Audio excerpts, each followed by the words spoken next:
during each client event where I have a sliver of time to discuss the Elville Center for the Creative Arts. And I think Grace, if she's in the room, is actually giving me an hour to speak this time.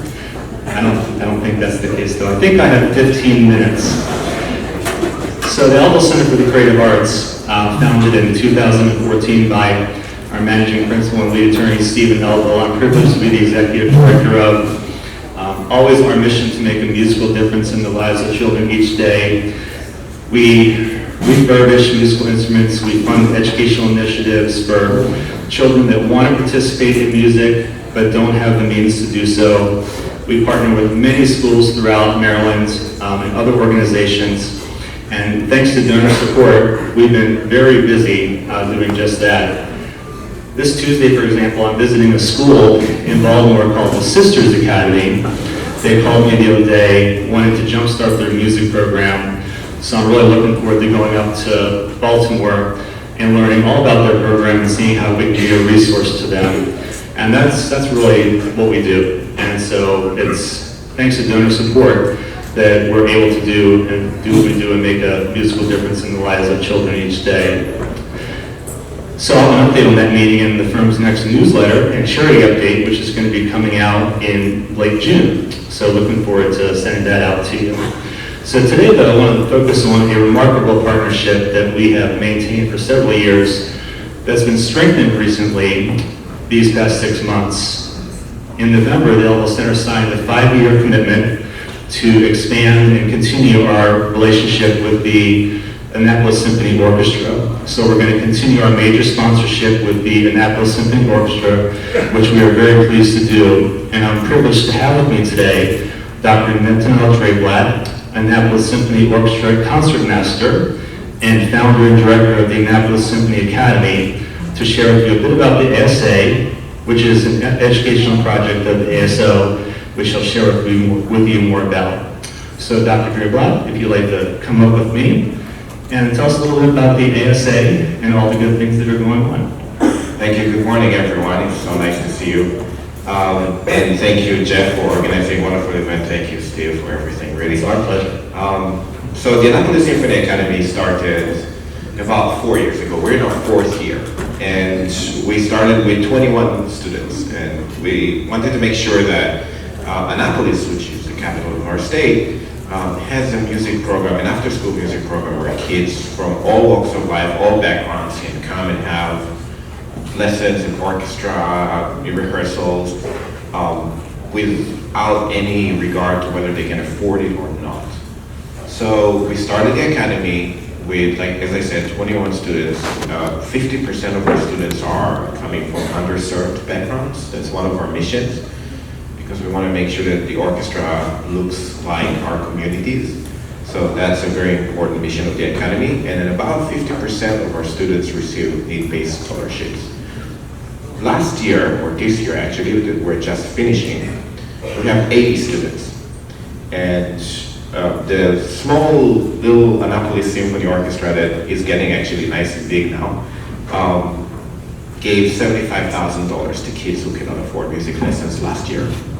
And this is a number that we're very proud of, and it's very much thanks to all the support that we're getting from a lot of people, but primarily from Steve and from Jeff.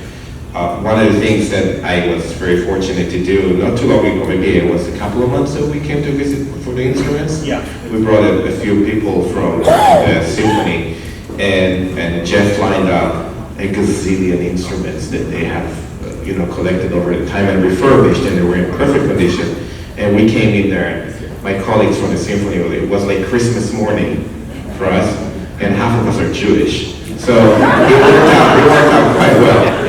But it was wonderful. We took a lot of the instruments, and a lot of those instruments are already in hands of students who are playing them now. So a little bit about the program, really briefly.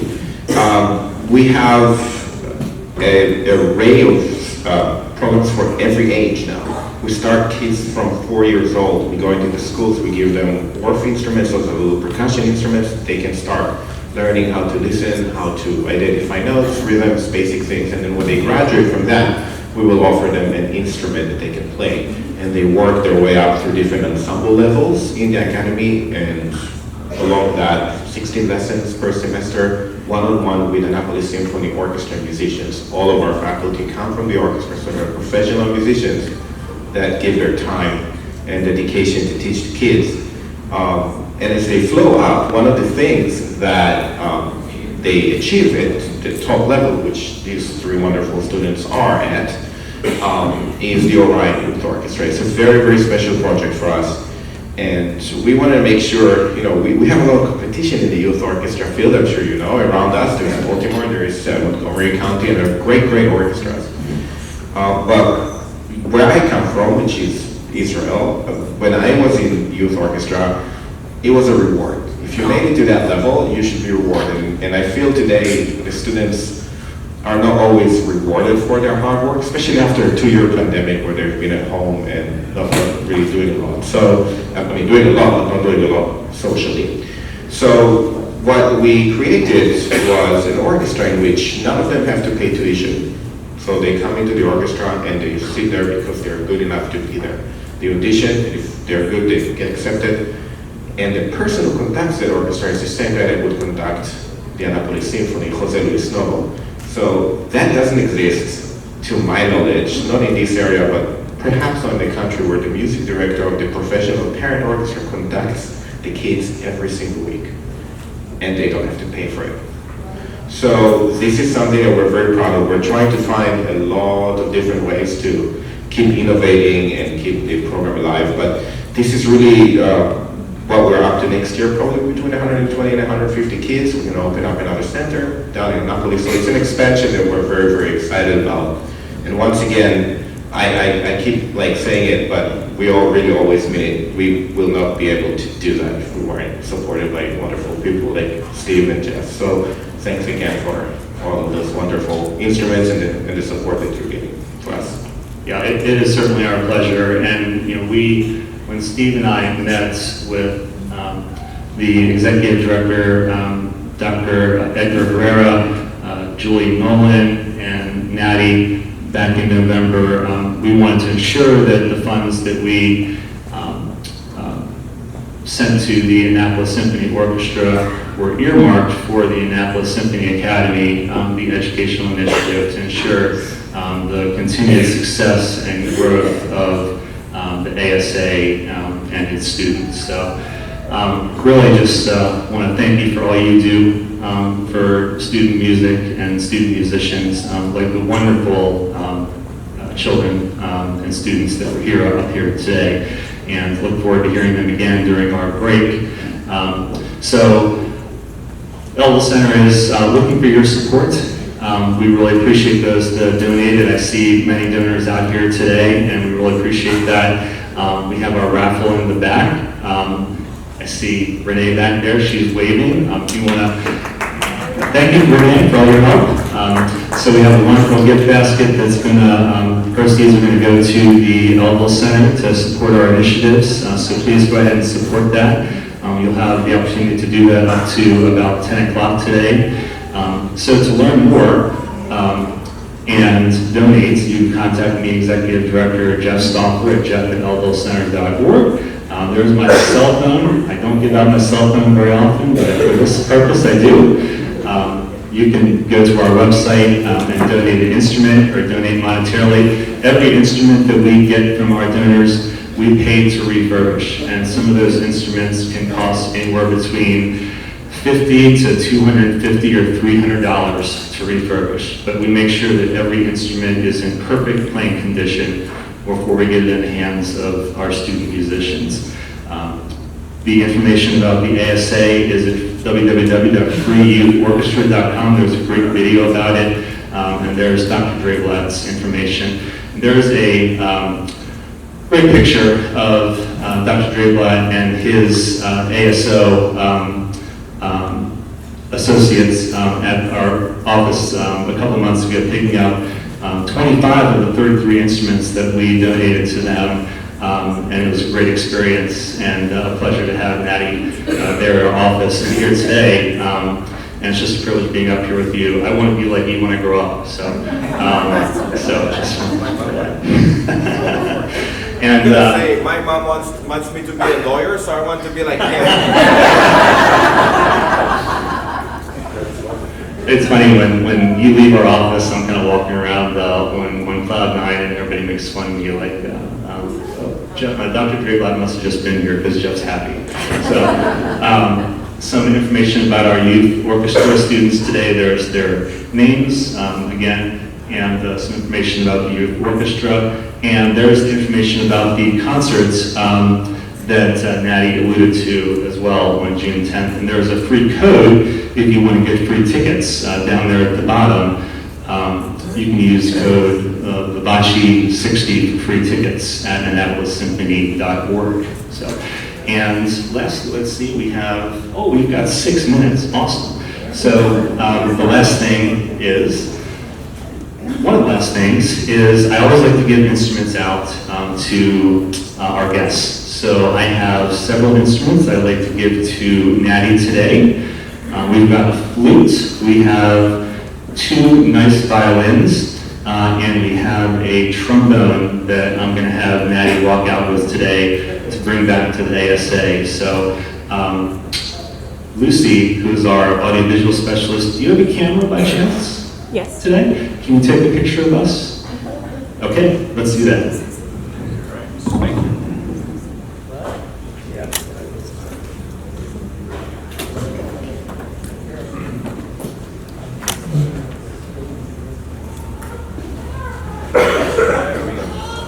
Closest I've been to a trombone, usually in the body section, we're very far from them. So, nice. So, there we go. Go here? Yeah, sure.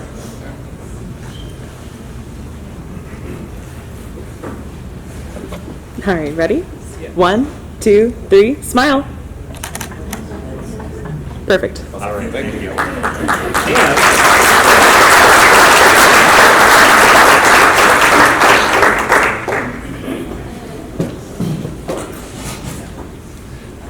We have one last treat. Natty, as the Annapolis Symphony Orchestra Concertmaster, is going to play a little something for us right now. So enjoy, and Natty is going to introduce the piece right now. Hi again. So this is a very short piece. It's my favorite piece to play. And it's a little bit of a Saturday morning quiz for all of you, because this piece originally was not written for the violin. So when I play it, you'll have fun thinking about what instrument you think it actually was written for. And if you answer it correctly, we'll give you another free code to the June 10th concert.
first presenter of this morning, Mr. Bill Walter. Bill is a partner with Gross Mendelssohn's Technology Solutions Group. In short, he is the lead network and cybersecurity guru. Bill and his team at Gross Mendelsohn are valued partners of Elville and Associates as they help the firm with all of our IT needs on a daily basis. And we couldn't function without them on a daily basis. Showing clients how technology can be worked into their existing processes to improve efficiency and security is one of Bill's passions, and I talk to him virtually every single day. So, Bill, it's great to have you here, and I'll turn it over to you. And thank you for being here today.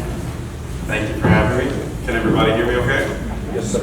All right. So, I do work with businesses mostly, but today we're going to be talking about how every one of us can do better to secure ourselves, our data, for what we do day to day, and for our businesses, our families as well. So, as Jeff told you all, I'm a partner at Gross Mendelsohn. I've been in the IT field for most of my career, and with Gross Mendelsohn for 19 of the past years.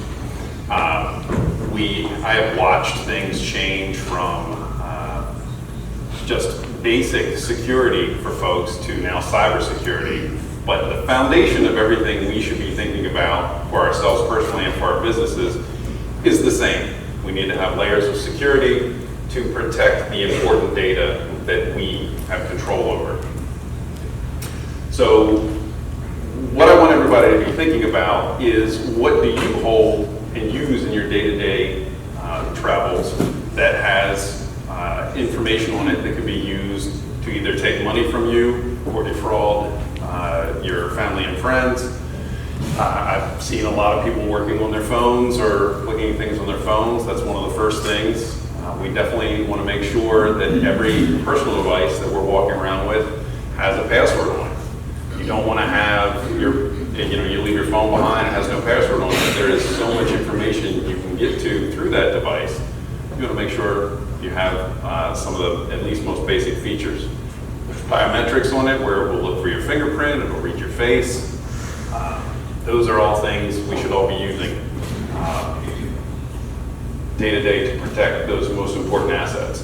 And through that device, through the phones, we can tie into something I'll be talking about in another slide, where you not only use your username and password to get into your bank accounts or your retirement accounts, any financial service, but you use your username and password, but you're also using a second factor, where it's sending you either a code or some other form of verifying you are who you say you are. Multi-factor is something I'm sure, I see some heads nodding, I'm sure a lot of us have come across.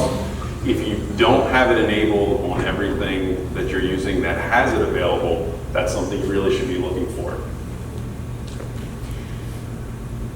The most important thing to do is make sure you're understanding what it is you are doing when you're online. What websites you're visiting. As you see on the slide here, if you're dealing with a website that has only HTTP in the URL as opposed to HTTPS, that means it's not a secure connection between you and the site you're on. If you have a bank account or any other financial account and it's not using HTTPS, you need a new bank. Even if it's a site that you're not going to be putting your credit card information into, it should be HTTPS. I think it's 93% of phishing attacks, and you gotta love how technology takes over terms and things. Phishing emails, call it a lure. Phishing, of course, is spelled a little differently. But that's, in the beginning, they were just throwing emails out to everybody. And we still get them every day.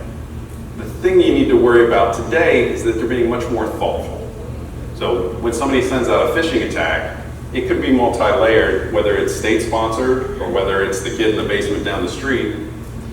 They're sending out that phishing attack, and if you respond and they get a hold of any information they can use against you, they will then very thoughtfully take that information, send it up the chain of management, and figure out how best to monetize that. Most of the phishing attacks today are trying to get your username and password.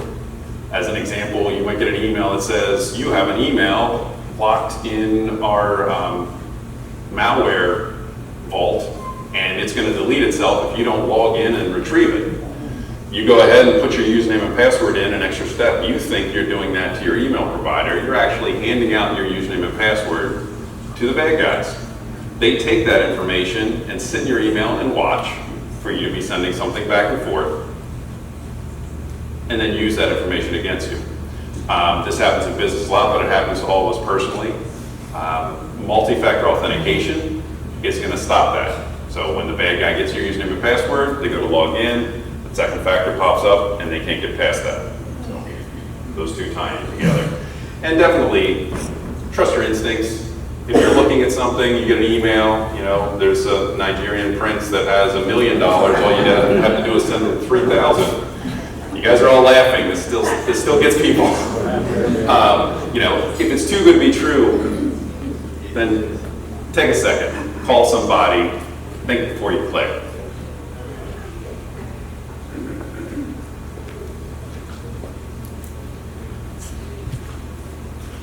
So, ransomware we've all heard of, but what this is the bad guys getting a hold of something, your files, maybe it's pictures, maybe it's your computer, and they encrypt it. They encrypt it and they hold onto that key. Right now, I'm helping a client who was relying on convenience. We all like convenience. She has semi-retired, she's working in a small office, and has a device for all her files. She, before she became a client of ours, liked the convenience to be able to get to those files wherever she was. She flies all over the country doing consulting work.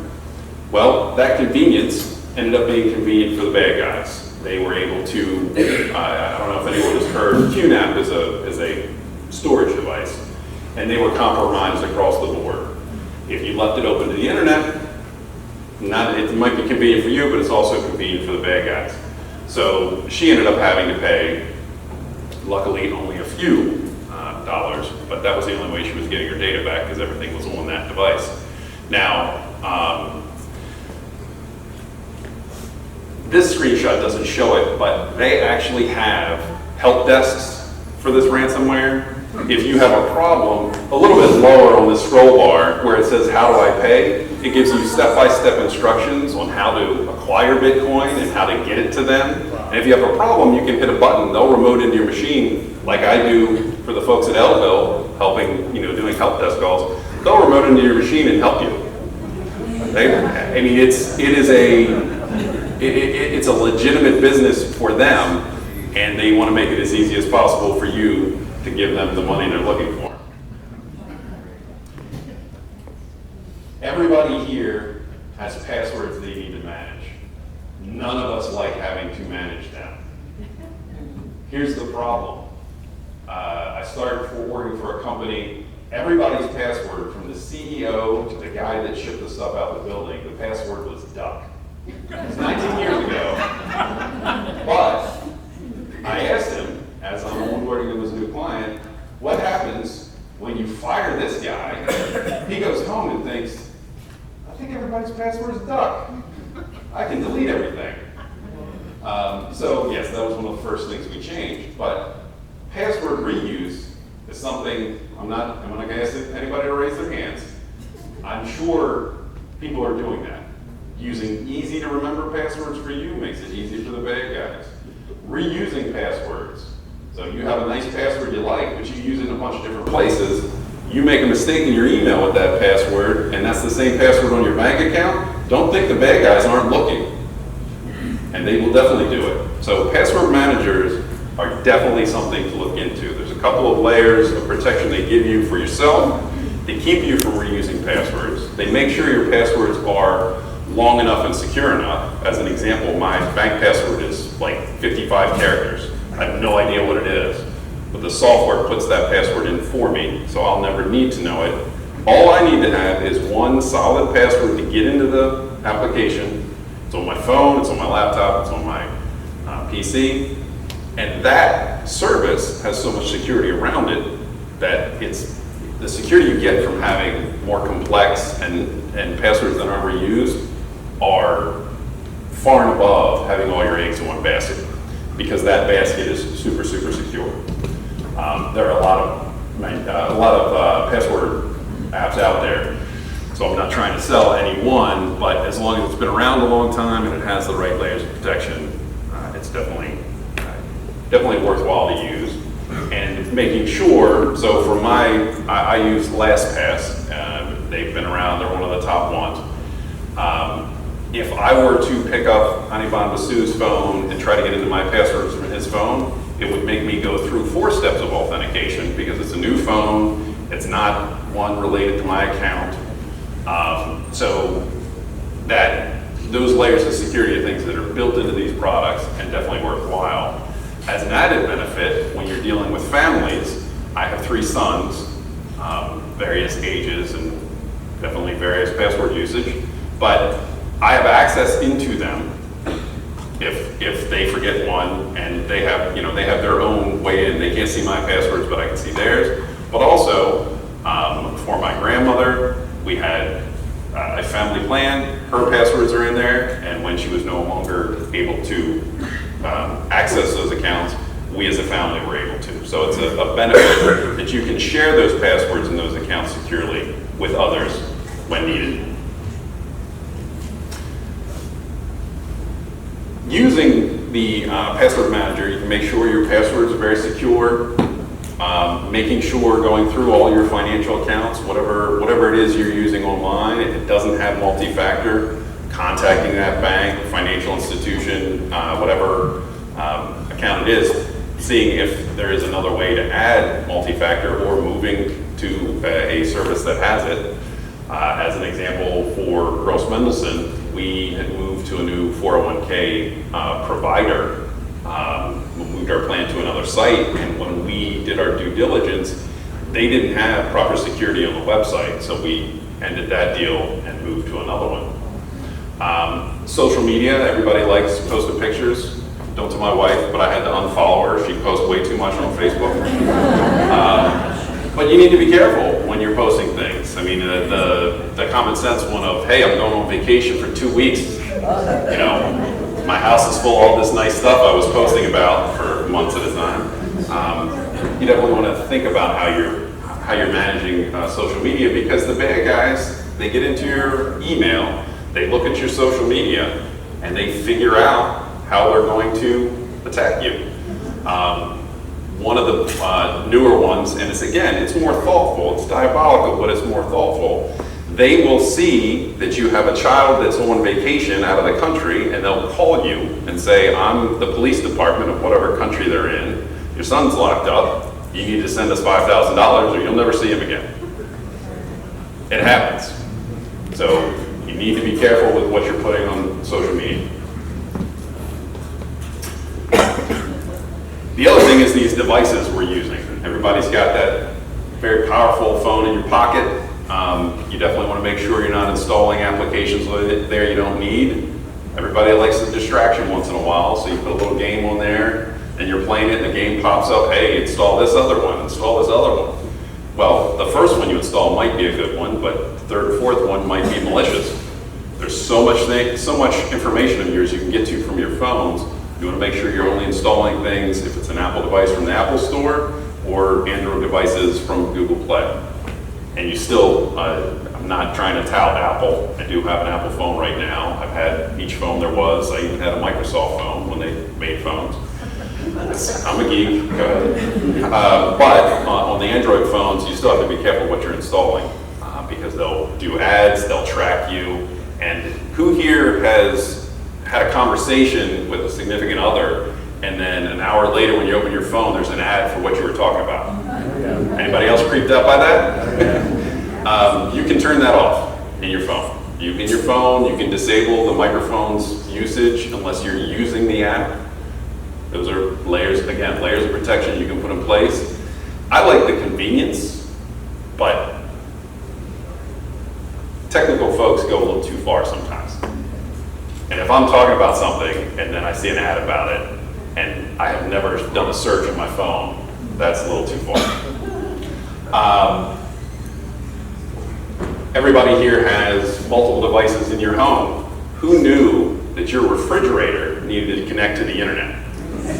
Anybody buy a fridge recently? It's ridiculous.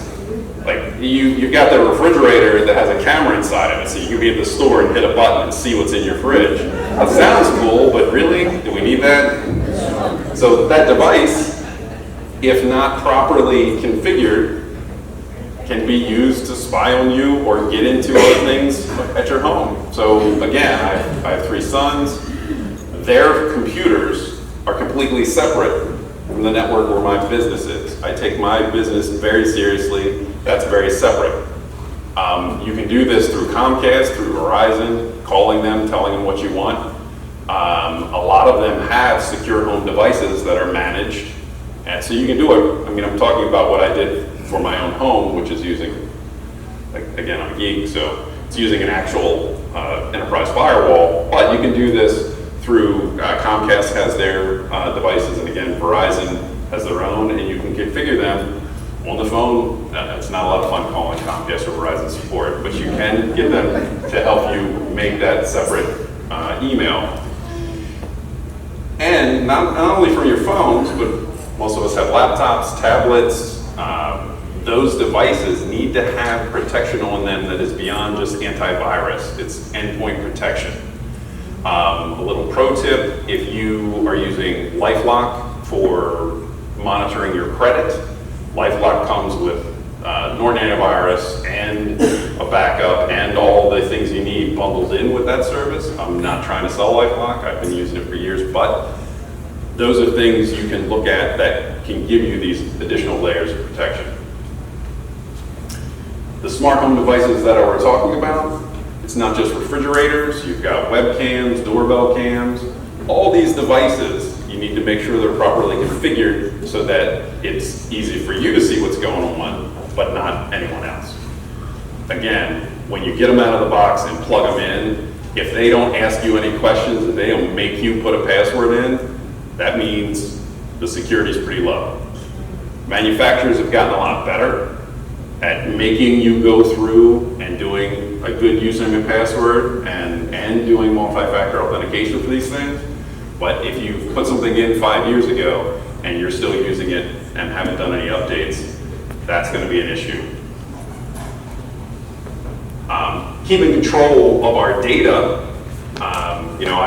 I use Amazon for all my photos, family photos all dump into there because a lot of us use Amazon. If you didn't know, it's unlimited photo storage if you keep paying the increasing price every year.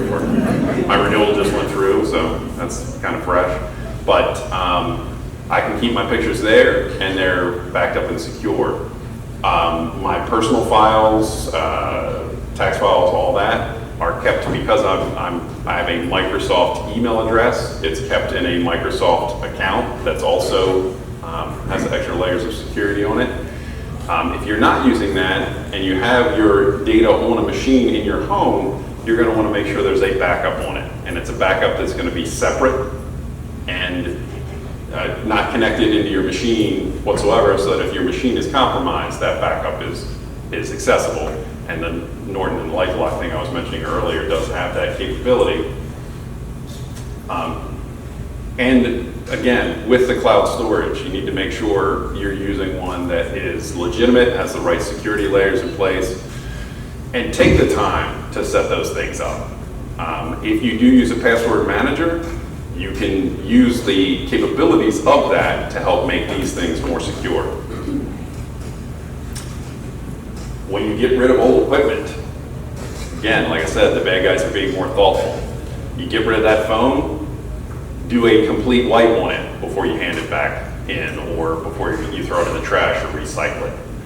There's a lot of charities that take phones. I'm not saying everybody has bad intentions, but if you're going to throw that out there, that phone still has a lot of data on it. You take your machine, you drop it off at the community recycling center. If it's got the hard drive in it and you haven't wiped it, then everything that's on there is out in the open.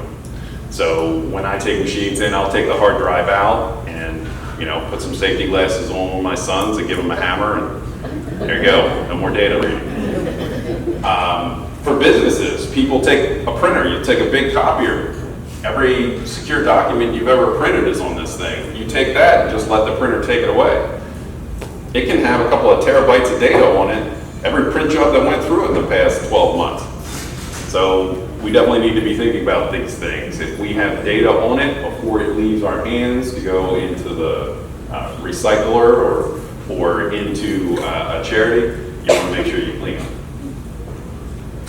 So I definitely want to thank everyone for being here today. It has been a pleasure talking to you. I hope you gained some information from this. If you do have questions and you don't get a chance to get this, or I don't know if there's information in the slides there, but definitely reach out to Jeff. He can get you in touch, and I'll be here for a while as well. Thank you very much for your time. Thank you, the whole Elville team. It's been a great morning so far.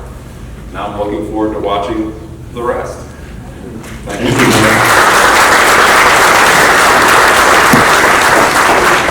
Do we have any questions for Bill? Any questions out there?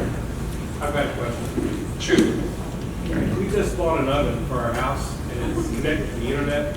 We're afraid to use it. What should we do before we start using it? So what services does it provide you that it's connected to the internet? I don't know. All I know is that we were told that it runs through the internet and we haven't put it on yet because of safety concerns that you just mentioned. Well, I mean, so everybody's cars, my car is a Subaru Crosstrek. It has wireless capability and it will reach out to any wireless network that's out there. I'm not a, I don't wear a tinfoil hat. I'm not, I'm not a conspiracy theorist. But unless I need to update the software on that car, I turn off its internet connection. So I would look at the owner's manual of that to see what it's doing, but also if you were to, whatever internet connection you're using, if you were to segregate that device from the rest of your network so that it is on its own and whatever traffic is coming and going to it is limited, which again, I'm saying Comcast a lot because a lot of people have Comcast. Not everybody likes it, but it works. They can help you make sure that's kept separate and secure. We had a question over here. Is there an easy way to wipe clean your device? Well, if you don't have an over-enthusiastic young man with a hammer, you can take the device out, and there are, at the recycling centers, there are places where they have magnets. You hold it near a powerful magnet, that'll wipe it. And then depending on what kind of device it is, you can, like you have a whole PC to get rid of, you can take the hard drive out. Everything else can go to recycling. I'm sorry? I just have a tech who does do that. Yeah. Great, thank you. Thank you all very much. Another question. Another question? Please.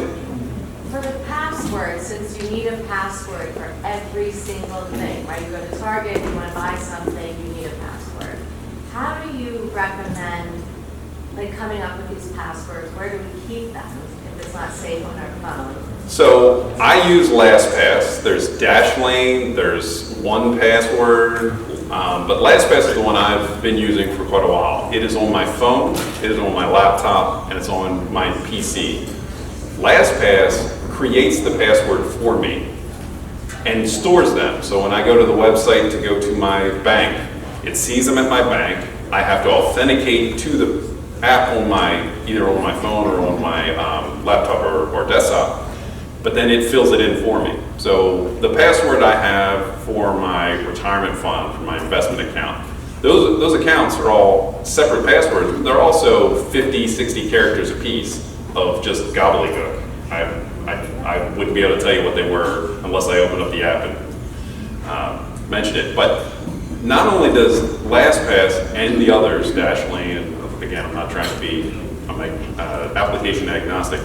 The other thing they do is they look on the web and dark web for the use of that account.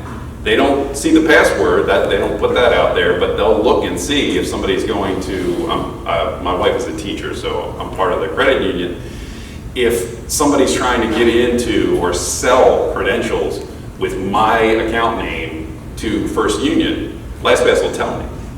And immediately I'll get a message on my phone, I can hit a button and it changes the password for me. But the password manager, you have to have one good password that goes into that. You want it to be something, typically I'll do a couple of words. And you don't want to be like I have 3 sons and it's, Liam, Ben, Sam. I'm not making that my password, but you can do 3 different words that might mean something to you, separated by a semicolon, and have a number at the end. And you'll be surprised when only one password needs to be remembered, how quickly you'll remember that one password. And then having that remember your passwords for you and set them, the convenience is next level. I couldn't recommend it more. Thank you.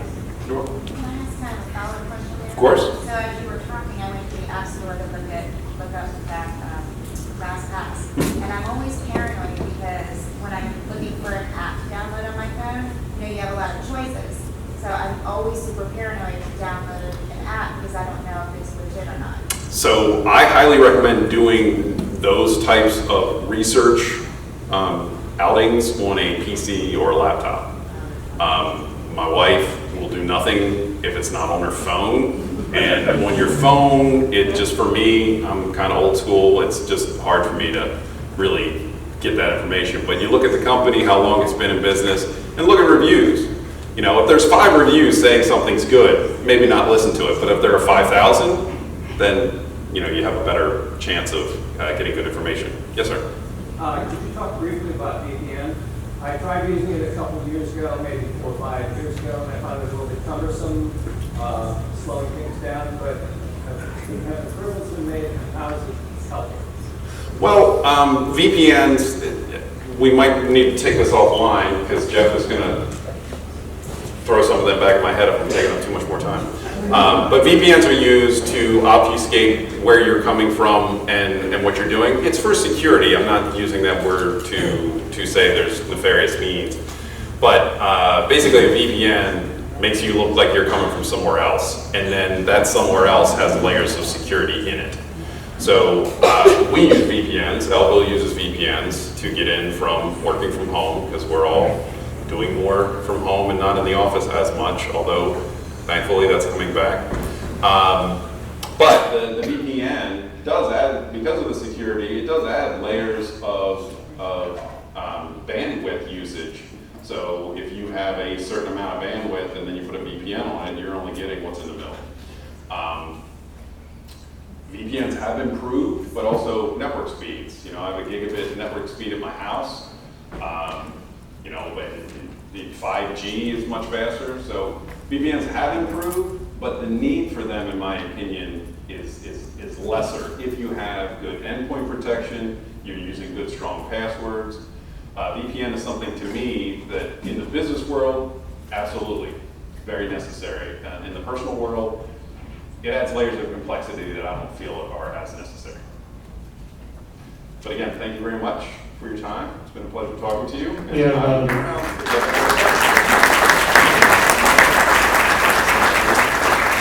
time for one more question. We're actually doing pretty good on time. One more question. One more. Yes, ma'am. Is LastPass expensive? I'll take that mic. LastPass is, I believe, last time. I'm going to say last as much times here. LastPass is like $7 a month. So it's really a no-brainer. You can do a couple dollars more and have a family account. If I didn't talk about it, or if it wasn't clear what I was talking about earlier, again, for myself, for my mother, and her mother, we had control of the passwords so that in certain stages of life, when you're not able to get to your passwords, your loved ones aren't left wondering, oh, how do I get into that account? Because having to prove you have power of attorney, you have all the paperwork saying you should be able to get in that account, they don't make it easy for you to get into that. So LastPass, Dashlane, 1Password, there's a whole bunch of them out there. All give you ways to secure that. And it doesn't even have to be that you give your children full access into your passwords. It can be that you set it up so that that access is provided when a milestone is reached.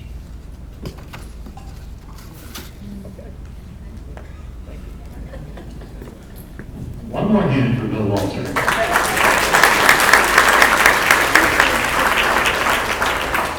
Okay, so we are going to take a 10. My pleasure to introduce and welcome Dr. Anirban Basu, Chairman and CEO of Stage Policy Group, an economic and policy consulting firm in Baltimore he founded in 2004. Dr. Basu is among the most recognized economists, in part because of his consulting work on behalf of prominent developers, bankers, brokerage houses, energy suppliers, law firms, and business associations. Dr. Basu has written several high-profile economic development strategies on behalf of government, agencies, and nonprofit organizations, including co-authoring economic development strategies for Baltimore City and County. Anirban serves as the chief economist to Associated Builders and Contractors and as chief economic advisor to the Construction Financial Management Association. In recent years, he has also focused on health economics, the economics of education, and economic development. He has lectured at Johns Hopkins University, most recently in global strategy. And speaking with Anirban beforehand, he has been all over the country recently. Phoenix, San Antonio, Pittsburgh, many other places, and we have him here in Clarksville today. So welcome, Dr. Anirban Basu.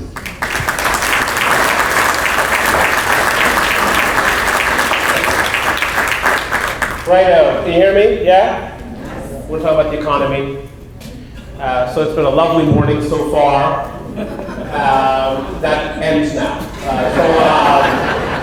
I will leave some time at the end for questions and answers, so please think about what questions you'd like to ask me as I go through the material. My presentation today is entitled No Time to Buy. This is a James Bond themed presentation. You will see that theming throughout this presentation, whether you like it or not. I hope you don't hate it, but it is firmly baked within the cake. Now let's begin. Lots of places where one could begin a discourse on the economy, of course. We could talk about Russia and Ukraine, the impact on oil prices, wheat prices, natural gas prices. We could talk about recent economic lockdowns in China, whether in Shenzhen or Shanghai. China is responsible for about a quarter of global manufacturing, so that means further supply chain disruptions. But all of these things, as it turns out, they're something we've been talking about for many months now, the specter of inflation. So let's begin with that, because that has become the most salient aspect of U.S. economic performance. And I must tell you, this bout of durable inflation has come as a surprise to many folks, because we hadn't had to talk about this for 40 years. Somewhere out there might be a millennial who thought that pre-pandemic inflation is 2% a year. That's what it is. Why do we even measure it? It's always 2%. It certainly has not been that recently. This is a consumer price index. The two lines here, the dark blue line that ends at the top, that's the overall inflation rate over the past year, 8.3%. The lighter blue line is the so-called core CPI, or core consumer price index. All items minus food and energy. We economists have to subtract out things like food and energy prices on occasion, because food and energy prices are A, volatile, and B, susceptible to non-economic influences like Vladimir Putin, as it turns out, but also to weather and natural disaster. But either way you slice it, inflation running at a 40-year high in the United States of America. And as I say, this has come as a surprise to many folks. In fact, folks who I would suggest to you should have known better, because they actually influence inflationary outcomes in our society. I speak, of course, to the folks at the Federal Reserve Bank of the United States of America, the folks who at their Federal Open Market Committee meetings set interest rate policy for this country, determine the size of the Federal Reserve's balance sheet. Here's some recent statements that have come out of recent FOMC meetings from 2021. So look on the northwest corner of the slide. Back in June of 2021, less than a year ago, the notion was, well, inflation has risen, largely reflecting transitory factors. Now, a synonym for transitory is fleeting. Fleeting. So inflation has started to pick up in America starting in the spring of 2021, almost precisely a year ago. And then by June, inflation is something we're really talking about. But the Federal Reserve's notion is it's temporary, it's transitory, it's the economy reopening from the pandemic, it's some lingering supply chain disruptions, don't you worry about it. Now, by July, the statement is inflation has risen, largely reflecting transitory factors. Nothing has changed. Another note has passed, but don't you worry about it. We have this under control at the Federal Reserve. We don't have to do anything about it, by the way. This inflation is going to go away on its own. We don't have to raise interest rates, do anything like that. The world is getting back to normal. We're vaccinating people, so don't you worry about it. It's all good. Stop sending us your emails. Stop making nasty TikToks about us, because we, your central bank, are firmly in control. Now, by September, the statement is inflation is elevated, largely reflecting transitory factors. So they changed the word risen to elevated because it rose and now it stayed high. But the key word still here is transitory. Now, by November, the statement is inflation is elevated, largely reflecting factors that are expected to be transitory. And now, for the first time, they are saying, you know what, we could be wrong. Maybe this is not so fleeting after all. I mean, it's been more than 6 months that we've been with this inflation. Maybe we need to get over this. And by December, the statement is utterly transfigured. Supply and demand imbalances related to the pandemic and the reopening of the economy have continued to contribute to elevated levels of inflation. The word transitory is dead, gone, buried, gone. But here's the thing. Not only has the Federal Reserve pivoted in terms of its language, it's pivoted in terms of policy making. Now the Federal Reserve is saying, you know what? We're going to have to do something about this. We're going to have to raise interest rates. We're going to have to slow economic growth to try to wring economy out of this economy. Bring inflation out of this economy. A separate statement comes from our Federal Reserve Chairman that month, Jerome Powell. And I have to say I have a bit of a bias here. I have many biases. But one of them is I'm an economist. So we had a Federal Reserve Chairman during the Great Recession named Ben Bernanke, an academic of the highest rank, a brilliant person. Then we had Janet Yellen as our Federal Reserve Chairman, another economist. Fabulous academic career. She is currently our Treasury Secretary. Really humongous mind. And then we have Jerome Powell, who's a lawyer. And that's fine. We love lawyers. Don't get me wrong. We love lawyers. It's not obvious to me they should be making monetary policy.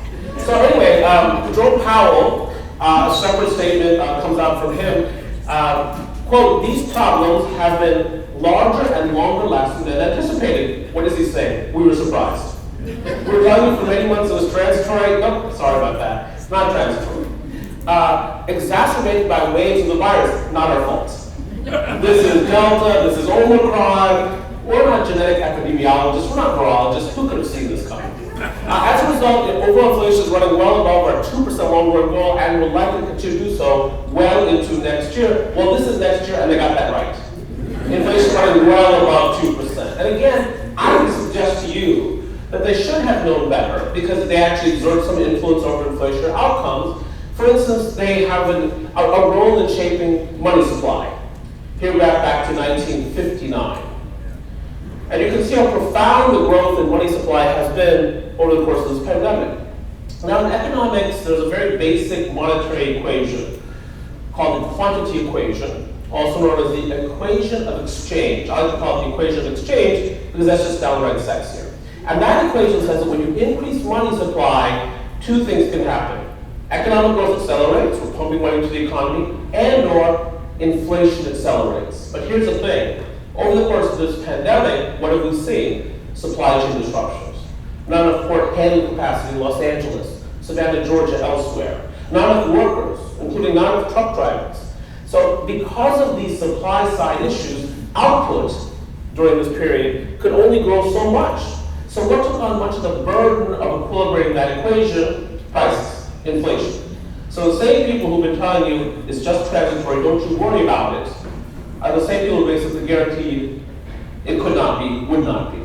Now in December, the conventional wisdom among many economists was that the Federal Reserve will have to raise rates 4 times in 2022. So the first person I heard say this was John Hatzius, who was the chief economist at Goldman Sachs. He said, they're probably going to raise rates 4 times in 2022. Now, He's with Goldman Sachs, so his house is bigger than mine, but he does not drive a Mustang. So, but in any case, now the conventional wisdom is, when I say 4 times, by the way, I mean 4 quarter-point equivalents. Now the conventional wisdom is that this year they'll raise rates 9 or 10 times in terms of quarter-point equivalents. And that's one of the reasons that you do not want to look at your financial statements right now.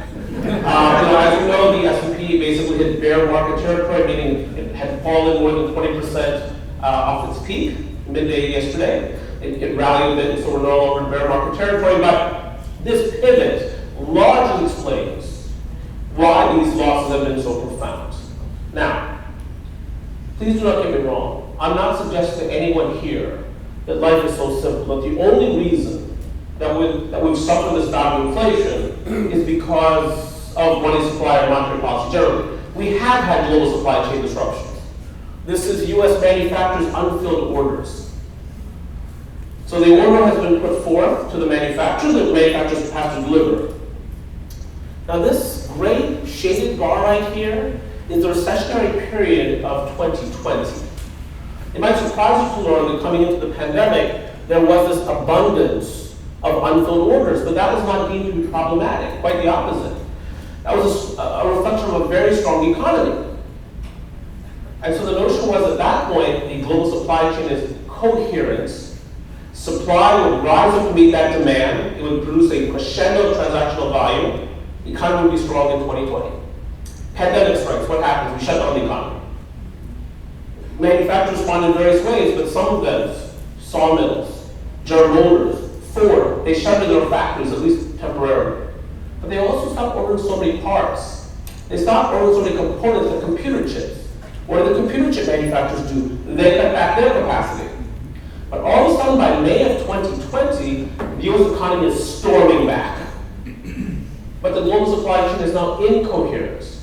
And so we're back to this period of abundant, unfilled orders, but the suppliers aren't ready to satisfy that. So there's scarcity, and as people compete over that scarcity, of course, that's inflationary.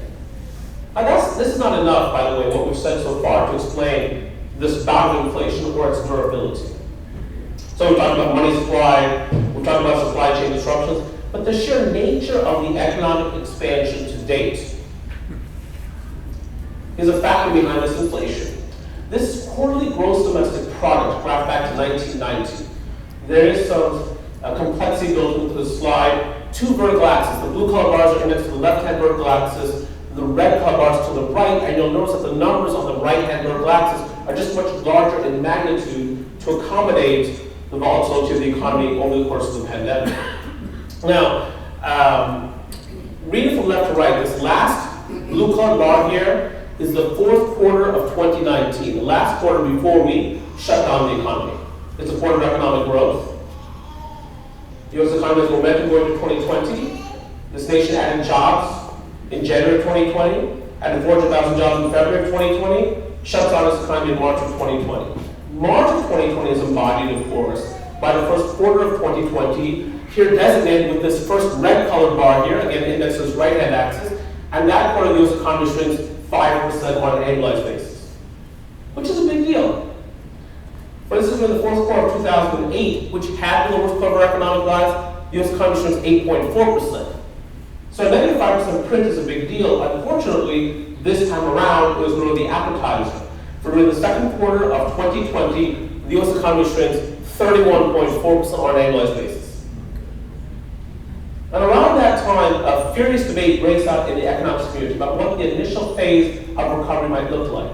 Would it be U-shaped, L-shaped, like a swoosh, check mark, square root, hockey stick? It was a straight up V. The straight up V for during the 3rd quarter of 2020, the U.S. economy bounced back, growing 33.4% on an annualized basis. But the supply side of the economy has never been able to keep up with this pace of growth. And that's inflationary. Now you might notice that during the 1st quarter of 2022, this quarter right here, the U.S. economy actually shrinks in real terms by 1.4% on an annualized basis. Somewhat misleading, more statistical than anything. It was a result of a lack of inventory accumulation, a lack of federal government spending, as it turns out, and also net exports minus imports, that category didn't fare well. Consumers were still spending, businesses were still investing in equipment. We'll talk more about this in a moment. Now, we've said a fair amount already, but even what we've said thus far does not come close to completely explaining why we have this inflation and why it's so persistent. We need to talk about at least one other factor, and that factor pertains to the dynamics of the U.S. labor market. Let's talk about that now.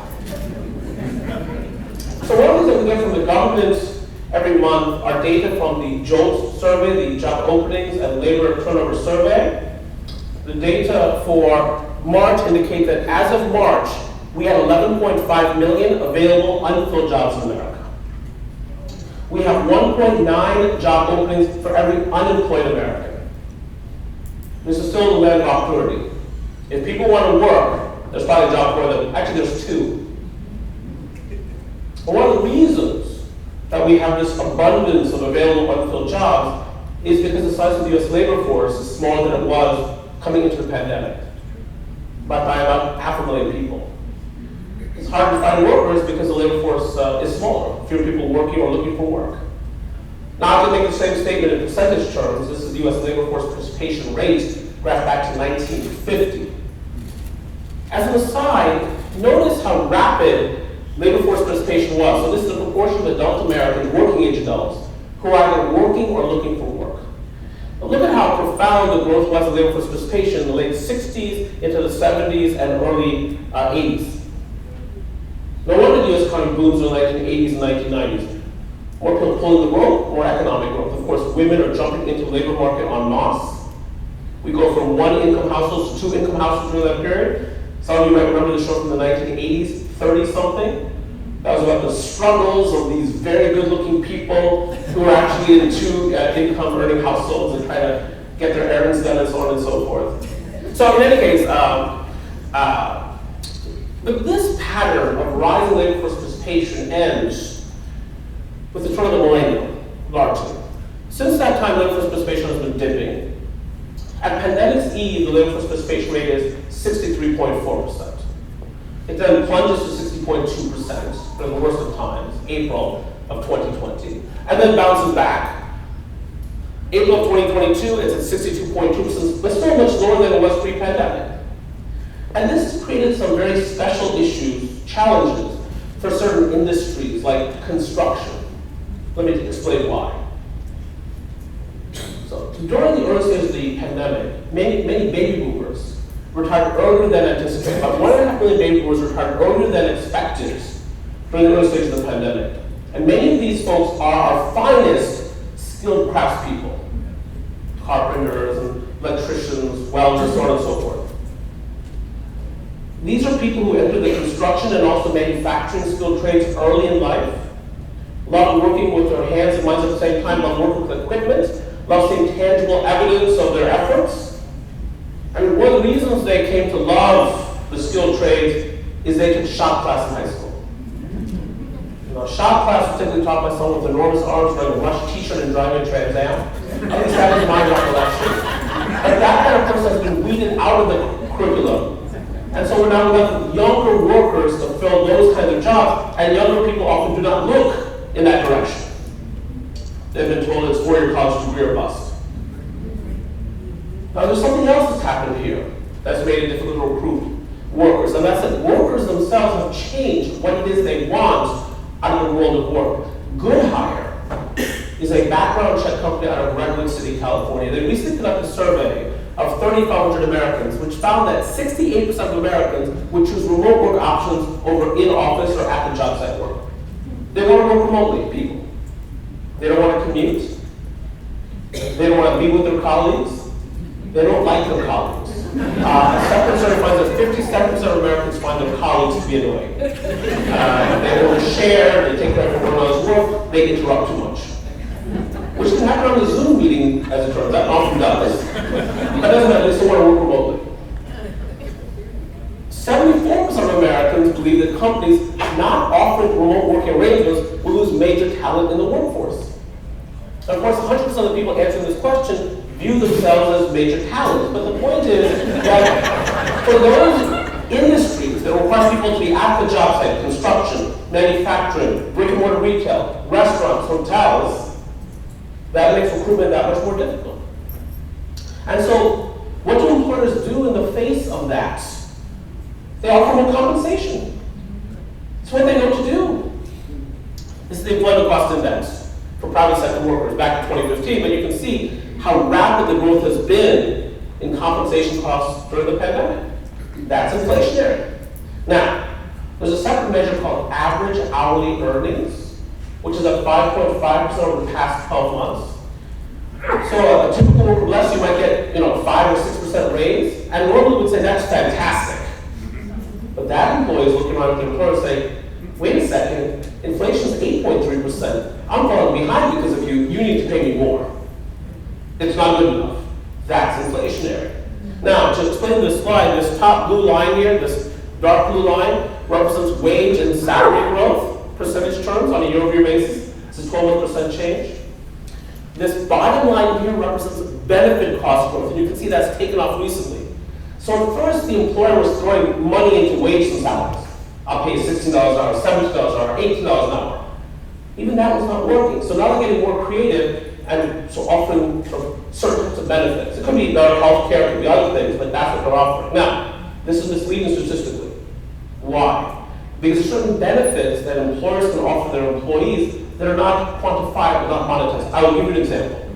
I'm a small business owner, downtown Baltimore. I have 12 employees, including myself. Mostly millennial economists. After we got vaccinated, I said to my staff, I want us to come back into the office on Tuesdays and Thursdays. Because I'm paying rent. Not for any other reason, but I'm paying rent, I want to justify that. I got 2,500 square feet in downtown Baltimore leased. And they said to me, great offer, boss.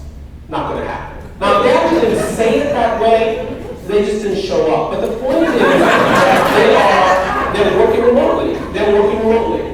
Now, that's a benefit I'm offering to them. It was extracted from me, of course, but it's a benefit. But it's not on the slide because there's no transaction there. There's no money. And then this red sandwich line represents total compensation growth. You can see that's pretty profound. So what does the Federal Reserve have to do to deal with these these inflationary pressures and these expectations? They have to slow the economy. We'll talk more about the implications for this for economic growth in a moment, but the market, the stock market, is looking forward at what's about to happen in the economy, and it does not like what's about what it thinks is going to happen. But that's too much foreshadowing. We'll get to that at the end. Now, it's really quite remarkable that we find ourselves in this circumstance. If you were to compare February of 2020 employment in our country, why February of 2020? That's the last month before we shut down the economy, against April of 2022, why that goalpost? That's the last month of data that we have. America is down 1.2 million jobs. So in terms of gross domestic product, our nation's output, we have more than fully recovered by the second quarter of last year. But in terms of employment, we have not fully recovered. So we're doing more with fewer people. These horizontal bars represent the jobs gained or lost by each of these segments over the course of the pandemic. So what I'm trying to say here is that leisure hospitality, which encompasses your restaurant and hotel worker, is down 1.4 million jobs, which you ask almost any restaurateur, and they will tell you, where are my workers? Why can't I find them? You yourselves, in many cases, have accepted slower service. Because you understand the workers are not there. Same thing with hotels.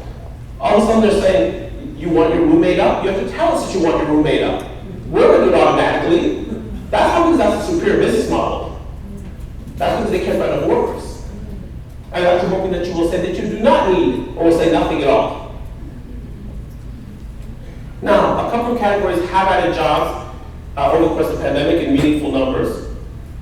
Trade, transportation, and utilities. That's your supply chain. That's your truck driver, that's your Amazon fulfillment center worker. And then professional business services. This includes your accountancies and your law firms. Why is that segment adding so many jobs? Because that segment of the economy disproportionately offers people the opportunity to work remotely.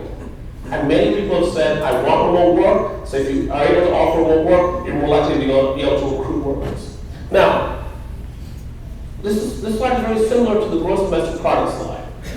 But instead of quarterly gross domestic product,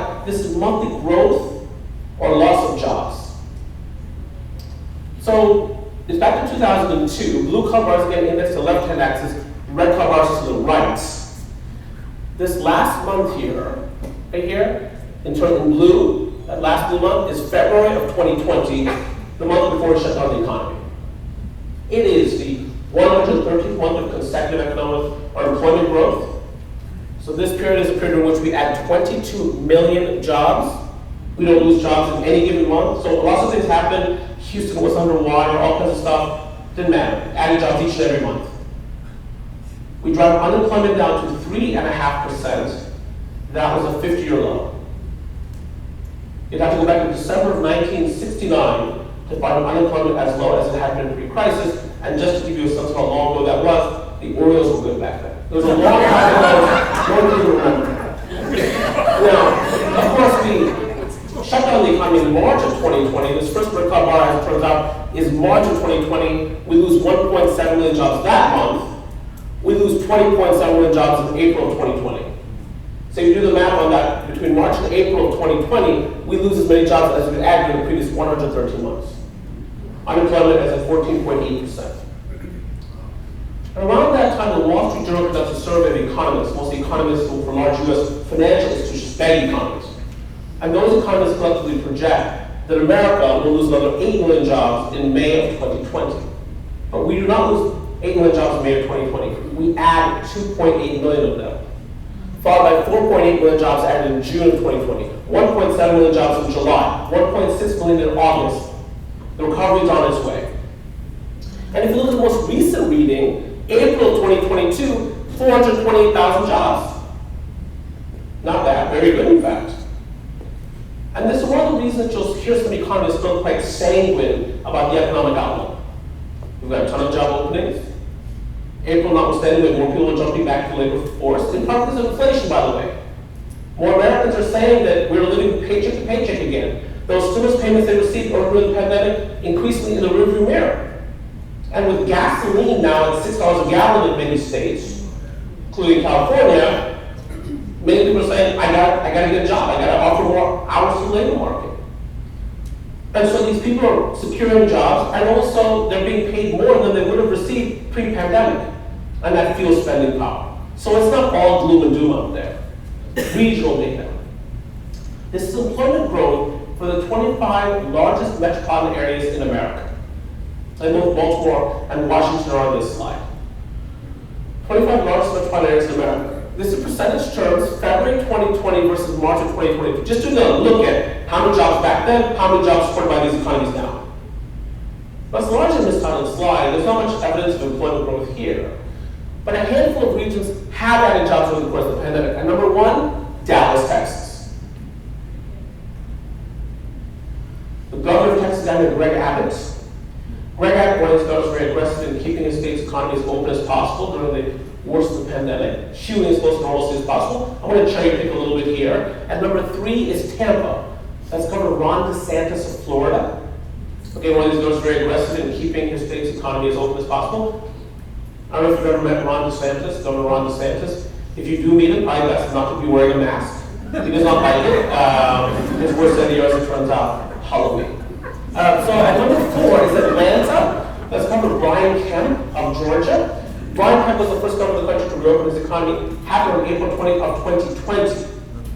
And then number six is Phoenix. That's Governor Doug Ducey of Arizona. Again, one of those governors very aggressive in keeping his state's economy open. So some governors very focused on hewing as close to normalcy as possible, keeping state economies open. Other governors much more fixated on the public health implications of COVID-19. At number 25, losing 4% of its previous base of employment, your worst performer among this group of large metropolitan areas, the New York metropolitan area. Now, the governor of New York these days, of course, is Kathy Hochul, but for much of this period was Andrew Cuomo. He and his counterpart in New Jersey, Phil Murphy, just starting the second term, very aggressive in keeping that economy shut down. New York City was the first viral epicenter in America. Lots of global exposure, no surprise.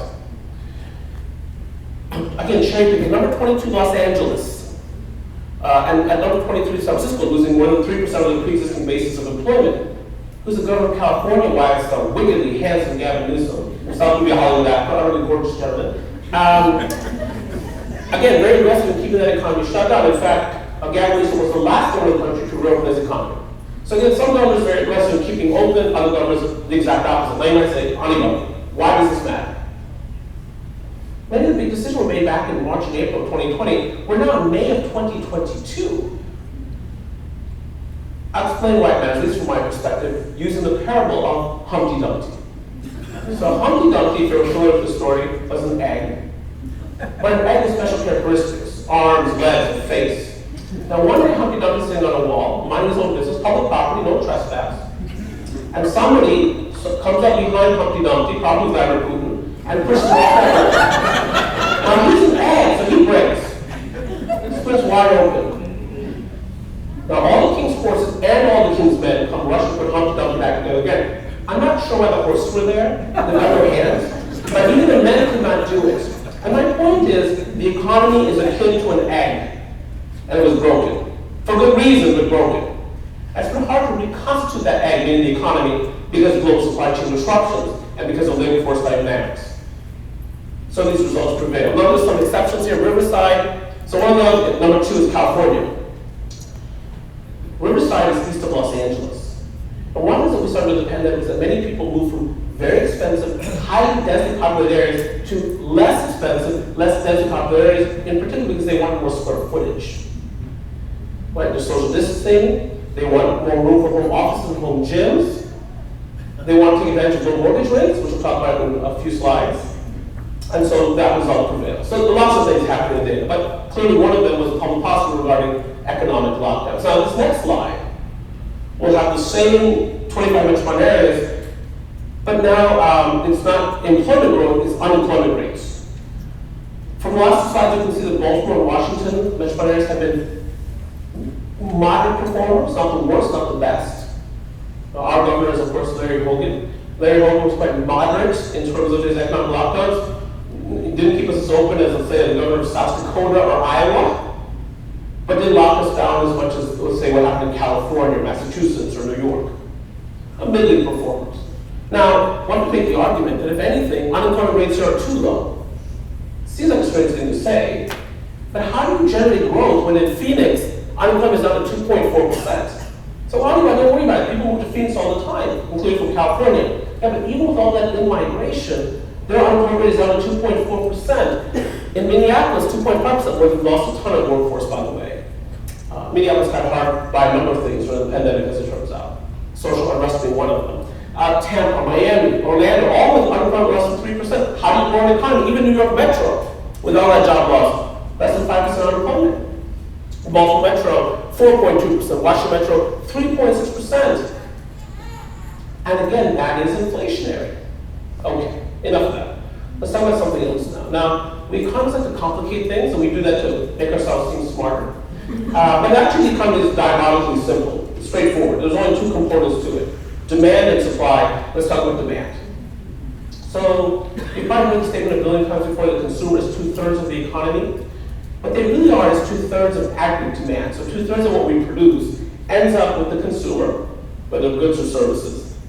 So we monitor things very carefully, like retail sales. This is retail sales, right back to the year 2000. I'll focus on the right side of the slide here. This month right here is when retail sales begin to slip, just a bit. It's February of 2020, and then retail sales fall off the cliff March and April of 2020 as we shut down the economy in earnest. At that point, you might remember we had a ton of retail bankruptcies. So among those retailers that went bankrupt in 2020 were Pure Imports, True Religion, Neiman Marcus, JCPenney, J. Crew, GMC, Francesca, Guitar Center, Lord & Taylor, Brooks Brothers, all go bankrupt. And with that comes an array of store closures we'll talk about in a moment. But as you can see here, this is actually a period of dramatic growth in retail activity. We have the V-shaped recovery. By June of 2020, retail sales are above their pre-recession peak, and then they keep rising. We just got the April retail sales. They were fabulous. Now, those of you who own a Target stock had a really bad week, as it turns out. And Walmart not much better. But overall, retail sales have actually been quite strong. So how do we explain, how do we reconcile all this retail spending with all that retail bankruptcy? Well, of course, there was a moment of weakness, lasted about 3 months. Some retailers came to spirit weaker financially than others. JCPenney comes to mind. And then some segments of retail underperformed others. This is U.S. retail sales by type of business, and these horizontal bars represent the percentage growth in retail sales from February 2020 versus April of 2022. And I suspect it surprises precisely no one in this audience that your best performer was the internet. Of course, I mean, that you could have figured out coming here, before I got here, or anybody got here. Of course. That's Jeff Bezos to Amazon, for instance. Jeff Bezos had a good year last year, not romantically. But in terms of about 100,000 folks last year, about 500,000 in 2020. Now the second category here is also somewhat predictable, gasoline stations. Lots of sales because we're paying so much for gas. And by the way, in some gas stations in Washington State, one of the challenges is that they're getting ready to charge $10 a gallon. Their meter doesn't go up that high. They don't have 3 digits. So what they're doing is they're using a piece of tape and putting number 1 on it. So that's how they figure that out. That's where we are. Yeah. But here's the amazing thing about this to me. It's not just gasoline prices are high. It's that we're still driving so much. There's still traffic all over the place. When we're in the Baltimore Washington corridor, you know what I'm talking about. And you don't understand it. How can you get into a traffic jam on the Beltway, the Baltimore Beltway, at 2 p.m.? How can that possibly be? Especially if people are working remotely. Where are they going? If they're working remotely, they're supposed to be at home. Which makes you think that maybe they're not working remotely. They're simply remotely. That should be investigated. So now, you see some of your worst performers, like electronics appliances. Anirban, electronics appliances, I would have thought the demand for that would have been sky high, because we're spending so much time at home, or it has been. This is a supply side issue. Not enough computer chips, not enough appliances. Any one of you who've been modeling a kitchen have probably run into the hurricane force of a lack of appliances. Lack of Sony PlayStation 5s, all kinds of electronics.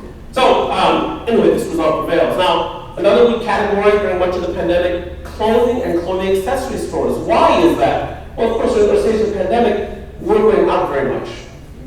We're buying much clothing, who are we trying to impress? Our family knows what we look like. So, basically, for many of us workers, during much of the pandemic, you have to look good from here on down. Right here, this was right here. Wash your face. There's nothing you can do about that. So that lines up neatly with the bankruptcies of True Religion, Francesca's, J. Crew, and others that depend upon sales of apparel in whole or in part.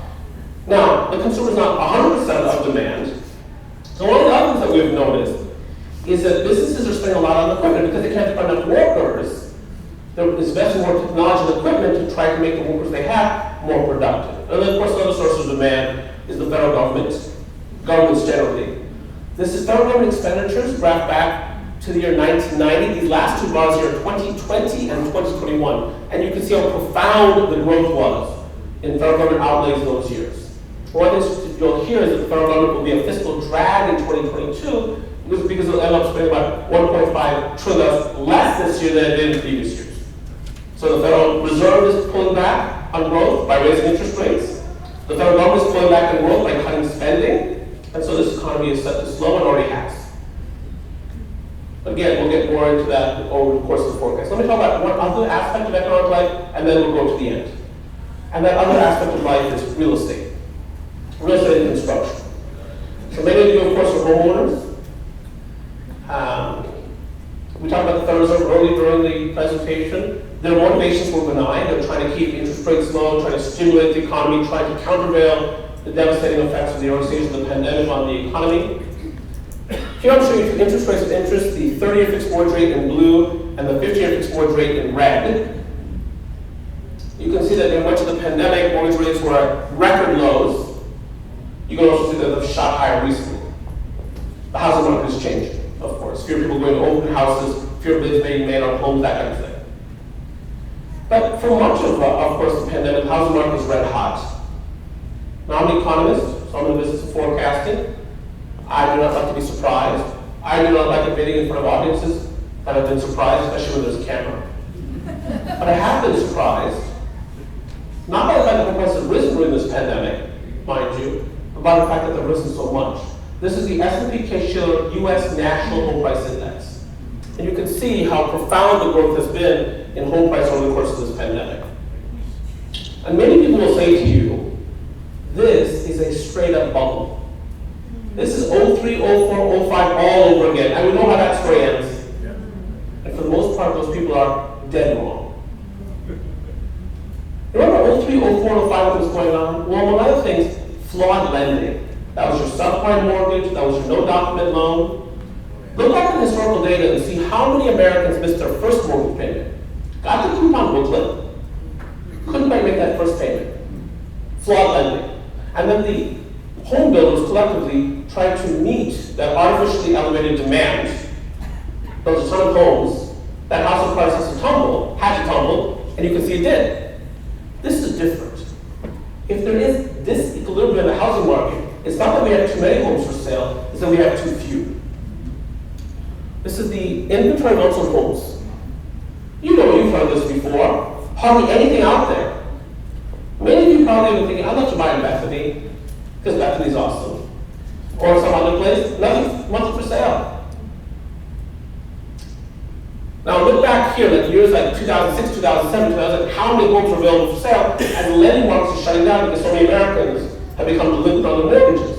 As far as I can tell, lending centers have been quite disciplined this cycle. We're not enough homes. Now, what else I want to do for you, as I move toward the tail end of this presentation, is I want to share with you a number of leading economic indicators, because I want to pivot from showing you what's been happening to giving you a forecast, at least my forecast, for the economy. Here's the leading indicator, it's residential building permits. That's a leading indicator because if you're a builder, you've got to pull a permit before you build. Now, the segment I'll focus on is this red segment that relates to the construction of single-unit structures. That's your townhomes and single-family homes. Look how much we're building back in 03, 04, 05. Then Great Recession, foreclosure crisis, and for many years, we don't build many single-family units. But here's what's happening beneath the surface. While we're not building many homes, the millennials are coming of age. The most common age in America this year is the age of 30. We're more 30-year-olds than any other age. Second most common age in America this year is 29. Third most common age is 31. 5 years ago, the most common age in America was 25. What do 25-year-olds do? Mostly weed, as it turns out. but they might rent an apartment. And that runs up neither with the apartment boom that we started in the previous decade. Now they're 30. They're forming households. Sometimes they even get married. Sometimes they even have kids. It happens. It's been known to happen. But we didn't build enough homes for them during that period, so there's a lack of homes. So what happens? Home prices go sky high. So many of these young families end up doing what? They end up renting for lengthier periods. That drives up occupancy and rent. This blue segment here relates to multifamily construction. Apartments, condominiums, mostly apartments. And so what do you see? You see apartment rents skyrocketing because these young families are struggling to find homes that they can afford. But they want to have a high-quality lifestyle. They want to have room for their pets. For instance. Now, there are certainly some categories of real estate in which supply is excessive. This is U.S. office vacancy rate. And though, as I pointed out, gross domestic product had fully recovered by the second quarter of 2021, you don't see any sign of recovery here. And this again is misleading. Why? Well, I'll give you an example. My 2,500 square feet in downtown Baltimore leased.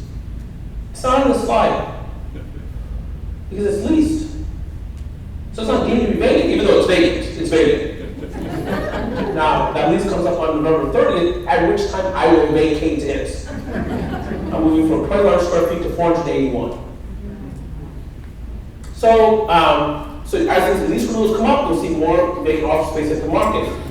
This is vacancy in American malls. So when you have all those bankruptcies of JCPenney and J. Crew and Francesca's, you get a ton of mall vacancy. This is hotel occupancy, or lack thereof. The last three bars here are 2019, 2020, 2021. And again, 2021 was a year of partial recovery for hotel occupants, but no one close to where we were pandemic. Commercial real estate, long story short, will be one of the last segments of the economy to recover. This strategy is just not coming back that quickly. Because if you're a profit maximizer, you must be a cost minimizer. And one way to minimize costs is not to have your workers on airplanes or stay in hotel rooms. Just having the meetings on Zoom, or GoToWebinar, or Microsoft Teams, or Google Meets, or Cisco WebEx. I mean, do you wonder why there are all these services out there? It's because a lot of people are conducting business that way. And you can see that in the GDP data. This is non-residential fixed investment in structure. So I showed you equipment. Lots of money on equipment, not on investment in structures, meaning building. Building buildings, not happening. So as I say, commercial real estate stands for one of the weaker segments of the economy. Okay, enough of that. I hope to this point that you've enjoyed this James Bond themed presentation. My name is Bond. I'm Bond. And I promised you some leading economic indicators. Let me give you a few more. So the consumer is of outsized importance. You can't really have a recession unless the consumer really participates in one. They'll not stop spending. And based on the retail sales data, they haven't stopped spending yet. Based on the traffic outside, they have not stopped spending yet. So we monitor things like their psychology. This is the University of Michigan's Index of Consumer Sentiment. Where is the consumer right now psychologically? In the dumps. They are miserable. The American people are really nervous and they're unhappy. That's why they drive angry. At least that's my theory.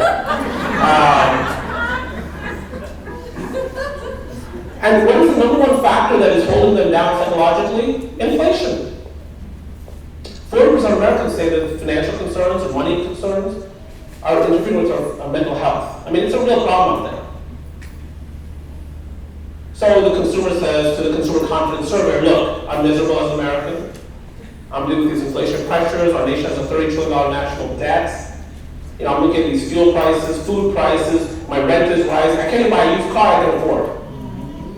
But I can't talk any further about these issues with you because I'm going shopping. And that's what they've been doing. Another group that's not been that confident is small business. This is the National Federation of Businesses Index of Small Business Optimism. Question Small Business America, is it a good time to expand your business? In April, only 4% of businesses said yes, it's a good time to expand my business. In many cases, they want to expand, by the way. They just can't find workers. And of course, inflation and equipment shortages are hitting them too. But again, these psychological measures can be deeply misleading. As an example, we don't care that much about what consumers are thinking, feeling, and believing, so much as what we care about is what they're doing. And as I say, what they're doing is shopping. This is U.S. manufacturers who orders for consumer goods. And you can see, my goodness, this is last week here from March. Fantastic. These are orders. These are consumers saying, I want something else. I want something more. So consumer right now is powering through. If you've been on an airplane recently, it was busy, wasn't it? It was full. And you're always hoping it won't be, right? You always, a lot of us go up to the flight attendant, the first one we meet, and say, is it full today? It's full, don't worry, it's going to be full. But airfares are way up. Consumers are powering through this inflation thus far. We'll talk more about what this means in a moment. There is actually even evidence of improvement on the supply side of the economy. This is from the Philadelphia Federal Reserve. It's their manufacturing business outlook survey, and the question pertains to future delivery times. If you look at the right side of the slide, it's astonishing. Delivery times are falling. So you've got pretty strong demand, especially from the consumer. You've got a supply side economy that Russia, Ukraine notwithstanding, economic lockdowns in China notwithstanding, supply side seems to be getting a little bit better. So you put demand and supply together, the outlook in the near term at least is pretty good. This is the Conference Board's Index of Leading Economic Indicators. And it's saying what? It's saying growth is in front of us for the next few months at least. Which brings me to my final slide. If you're an economist, you only forecast twice. So I forecast at the beginning of every year, of course. I'm presenting that forecast to you now. And then I'll forecast at the end of the year, and my forecast will become whatever actually transpires. And in that way, my forecast always proves to be correct on a spotless record, and again, invited conferences like this one. So, this will be a year of growth, but 2023 could be very different. In fact, I'm predicting a recession for next year. There's a growing number of economists predicting that. Here's why I say that. The Federal Reserve is trying to do what right now? Engineer a soft landing. What does that mean? They want to take the economy, increase interest rates, shrink their balance sheet as it turns out, slow economic growth without driving us to recession, but slow economic growth enough that these inflationary pressures subside. So again, the primary vehicle for doing that is to raise interest rates. We've had 8 rate tightening cycles since the early 1980s. 6 have ended in recession. Even the Orioles have a better record than that. So I just don't think they can do it. These are the same folks, by the way, who triggered much of this inflation. So what makes anyone think they have the competence to try to deal with all these complex economic circumstances and engineer a soft landing? I see more like not soft landing, but Spirit Airlines, more like that kind of landing. The economy will remain unbalanced on top of that, with supply struggling to keep up with demand, and Ukraine, Russia, and Omicron China here. So yeah, supply is getting better. Supply, but still, demand has been so strong, the supply side economy has not been able to catch up. I don't think, and by the way, 14 million people are facing starvation on the Horn of Africa, for instance. I mean, there's these wheat prices and lack of cooking oil and all these kinds of issues. And we have issues in our country, obviously, but what the rest of the world is facing is, and generally speaking, much, much worse. So, but along with rising wages amidst the Great Resignation, that translates into higher than average economic inflation in 2022. Lots of talk this year about stagflation. What is stagflation? A combination of stagnation and inflation. Stagnation, slow economic growth, which is what I would expect for 2023. Actually, we've had a quarter of stagflation already. First quarter, negative growth, high inflation. Stagnation plus inflation, that's what we've had. Now, the next month should be better in terms of economic growth, these summer months, but I would expect to see slowing the economy into 2023 and the 2023 recession. And then finally, yes, some economists are forecasting interest rates to increase. You ask an economist in any context, movie theater, ballpark, arena, dry cleaner, hey, are interest rates going to increase? We will say yes. And we've been doing that for 40 years. Now, most of the times we're wrong, as it turns out. Interest rates for much of the past 40 years have been declining. It doesn't matter because no one holds us accountable. No one has ever come up to me afterwards and said, you were wrong. No one's ever done that. I've never been wrong. No one ever comes to me. We're not held accountable. That's why I love being an economist. It's the best profession in the world, really.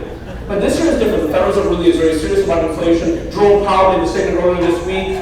Our president determined we're very serious about fighting inflation. Market went straight down after he did that. They're not letting their foot off the gas. They want to slow down this economy. And they're going to do that. And that's why I say 2023 could be a very different. And the markets, by the way, are telling you that. The markets are telling you we foresee a worse economic future in the next year or so, and that's being built increasing in stock prices. I could be wrong, but of course it doesn't matter because no one tells me it matters. Thank you very much for the opportunity.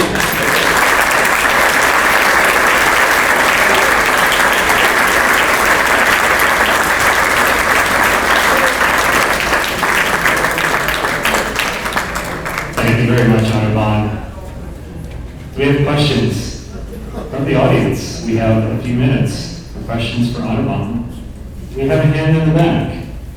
Yeah, so with rising interest rates, that's going to mean that the government's going to have to spend money servicing their debt eventually. At what point is that going to snowball into having to result in a tax raise or reduced services? Right, so the question is about the national debt and debt service in particular. So national debt is almost precisely 30 trillion now. But the debt service has not been so problematic for America because interest rates, even though the national debt has doubled very quickly, interest rates are what happened what they used to be. So the debt service really hasn't changed very much. But now with interest rates headed higher off those historic lows, your point is debt service is going to become more onerous going forward. Absolutely. The Medicare Trust Fund was insolvent in 2026. According to the most recent trustees report, the Social Security Trust Fund was insolvent in 2034. So at some point, the bond market's going to wake up and say, you, the federal government, can't pay this back in solid currency. The yield on it's not an issue today. I didn't spend much time talking today. The yield on the 10-year Treasury, as I got up here, is 2.78%. So right now, people are happily lending to the federal government at very low rates of interest. But at some point, I would say in the next 10 to 15 years, that crisis will come, where the bond markets will wake up and say, you're not good for it, we're going to raise your interest rates to buy your bonds, which is going to cause debt service to go even higher. Now, when the crisis comes, let's say around the year 2030 or wherever it comes, I'm speculating, The American government, the federal government can do three things. They can raise taxes, they can cut spending, or they can print money. What do you think the Americans are going to do? That's exactly right. They're going to print money all day. They'll get into industry. And when they do that, then we pay back that debt in devalued currency.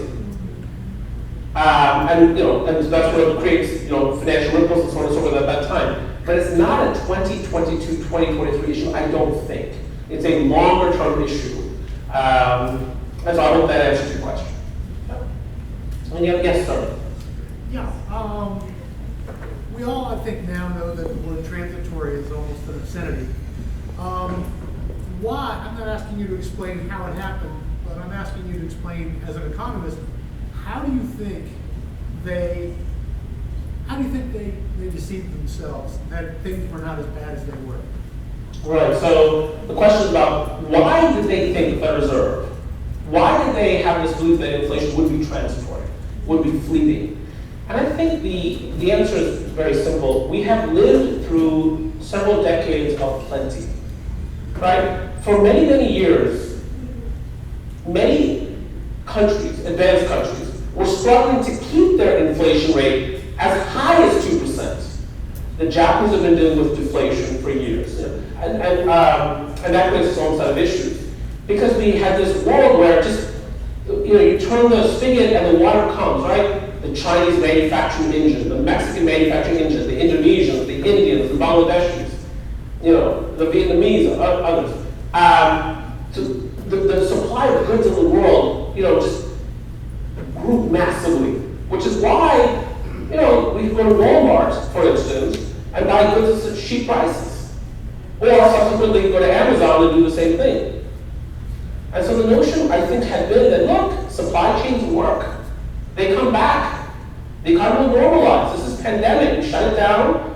Now we're reopening. So people want a lot of things right now. Pent-up demand has to be satisfied. Supply side of the economy is not ready for it, but of course it will be, because we've been living through this time of plenty. And what has happened is, as it turns out, life has changed. People retired. It's been hard to get workers back. And all of a sudden, we're not living in a time of plenty. We're living in a time of scarcity and shortage. So they just fundamentally missed that. They thought the economy would come back together much quicker than it has.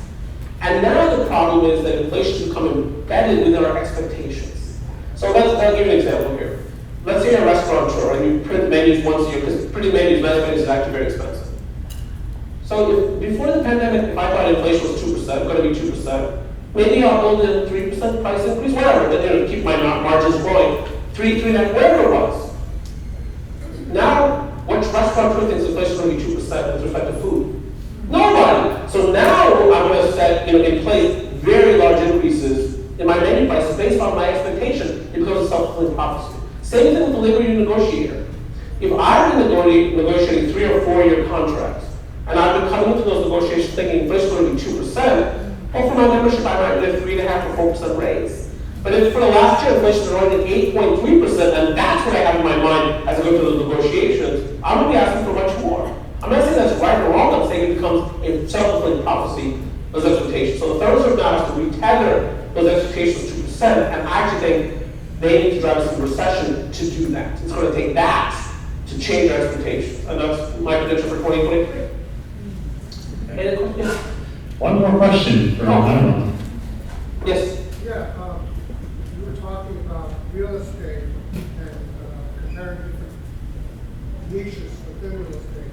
You seem to be suggesting that because the millennials' largest age is 30, 31, 29, and they're at that stage, I was going to say they're at that stage where they're able or should be thinking of buying homes, raising families, and whatnot.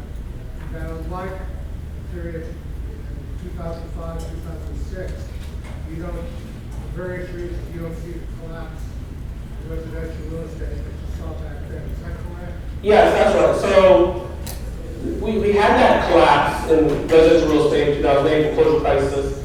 It was because of the speculative excess. Here's the fundamental problem with that cycle. So mortgages have collateral behind them, right? You don't get the mortgage, you lose the house. And the notion back then was the American house, the American dream, never loses value. So even if you don't make your mortgage payment, Mr. or Mrs. America, doesn't matter. We'll reclaim the house and we'll sell the house and we'll recover whatever losses we would have had. Except that, as it turns out, home prices can lose value. And what happened is, people became delinquent on the mortgages, few people could qualify for mortgage, home prices start to fall. It's got harder and harder to sell a house. All of a sudden, the value of collateral was falling. All of a sudden, the mortgage balance was here, the home value is down here. And now people are saying, look, that's not now. At that time, we had oversupply. At the same time, they're oversupplied. You just don't have that now. And I think the demographics are stronger because the millennials are coming of age. Now, people look at that millennial generation and say, they're different from us. And they are. But think about the baby boomers. Right? Think about the baby boomers. When the baby boomers were young, what did we think of with the baby boomers? Riding around in minivans? Free love? Psychedelic drugs? Now, running major firms. Right? So generations change, and what causes them to change, and they're a factor, of course, they have children. And when you have children, you get very serious about the world of work and the world of generating income. All of a sudden, everything matters. So this generation is not coming of that age, and some of those people will not have children, that's true. But as a generation, you will see them mature quite quickly over the next 10 years. And that'll help the housing market. Hey, thanks a lot for the opportunity. For several years, I'm alluding to Mr. Sandy Corner, Managing Director of Wealth Management and Executive Manager of Baltimore Washington Financial Advisors. Sandy is an experienced financial professional with over 30 years in the industry. He works with individuals, families, organizations, and companies to define their long-term wealth management objectives and assists with the implementation of solutions and techniques to meet their objectives. Sandy strives to ensure that each client's goals are met or exceeded by delivering a custom tailored plan designed to address each client's unique circumstances. BWFA is widely recognized in countless ways as the lead financial services organization in Howard County for many years running, and we value their partnership very, very much. Also, in Sandy's spare time, he enjoys ensuring my entire extended family's retirement is well taken care of, and he works every day to ensure that I can retire to the open island one day. So thank you very much for that. So Sandy, I will turn it over to you, and thank you for being here today. Thank you, Jeff. It's great to be here. Quick sound check. Everybody in the room, can you hear me okay? Okay, I'm getting thumbs up, so that's great. Thank you so much. I'd like to thank everybody from Elville and Associates, as well as everybody from the law offices of Gary Greenwald. It's great to be here. I'd like to thank all of you for your time and attention today. Thanks to Dr. Basu, we kind of got the market conversation sort of out of the way, right? So we're not going to talk about the market today. But before we do begin our time together today, let's just get out on the table that obviously there's a ton of market volatility right now, and a lot of people are concerned. So I do just want to share a couple of resources with you if you're interested. If you go to bwfa.com, our website, you will notice that there is a library of webinars, and there are webinars in that library talking in detail about market volatility and techniques and strategies that you can utilize to minimize the volatility. And if you'd rather hear it live rather than in the recorded version, June 1st, not too far away, in the middle of the day, I'll be doing another live market volatility session. So I just put that out there. Again, I know it's kind of front page news. Today, I want to talk to you about retirement. And the first thing that I want you to do, if you are retired, is picture that first day of retirement. And if you're not retired, that's fine too. Picture what your first day of retirement is going to look like. And it's probably a pretty pleasant picture, whatever it is that you may have in your mind right now. Now I'd like you to picture the 1000th day, the 1000th day of retirement. And after that picture, what are you going to do on the 5000th day or the 8000th day? That gets a little bit onerous. And hopefully we'll go to the next slide, or we'll do the manual route. Jeff?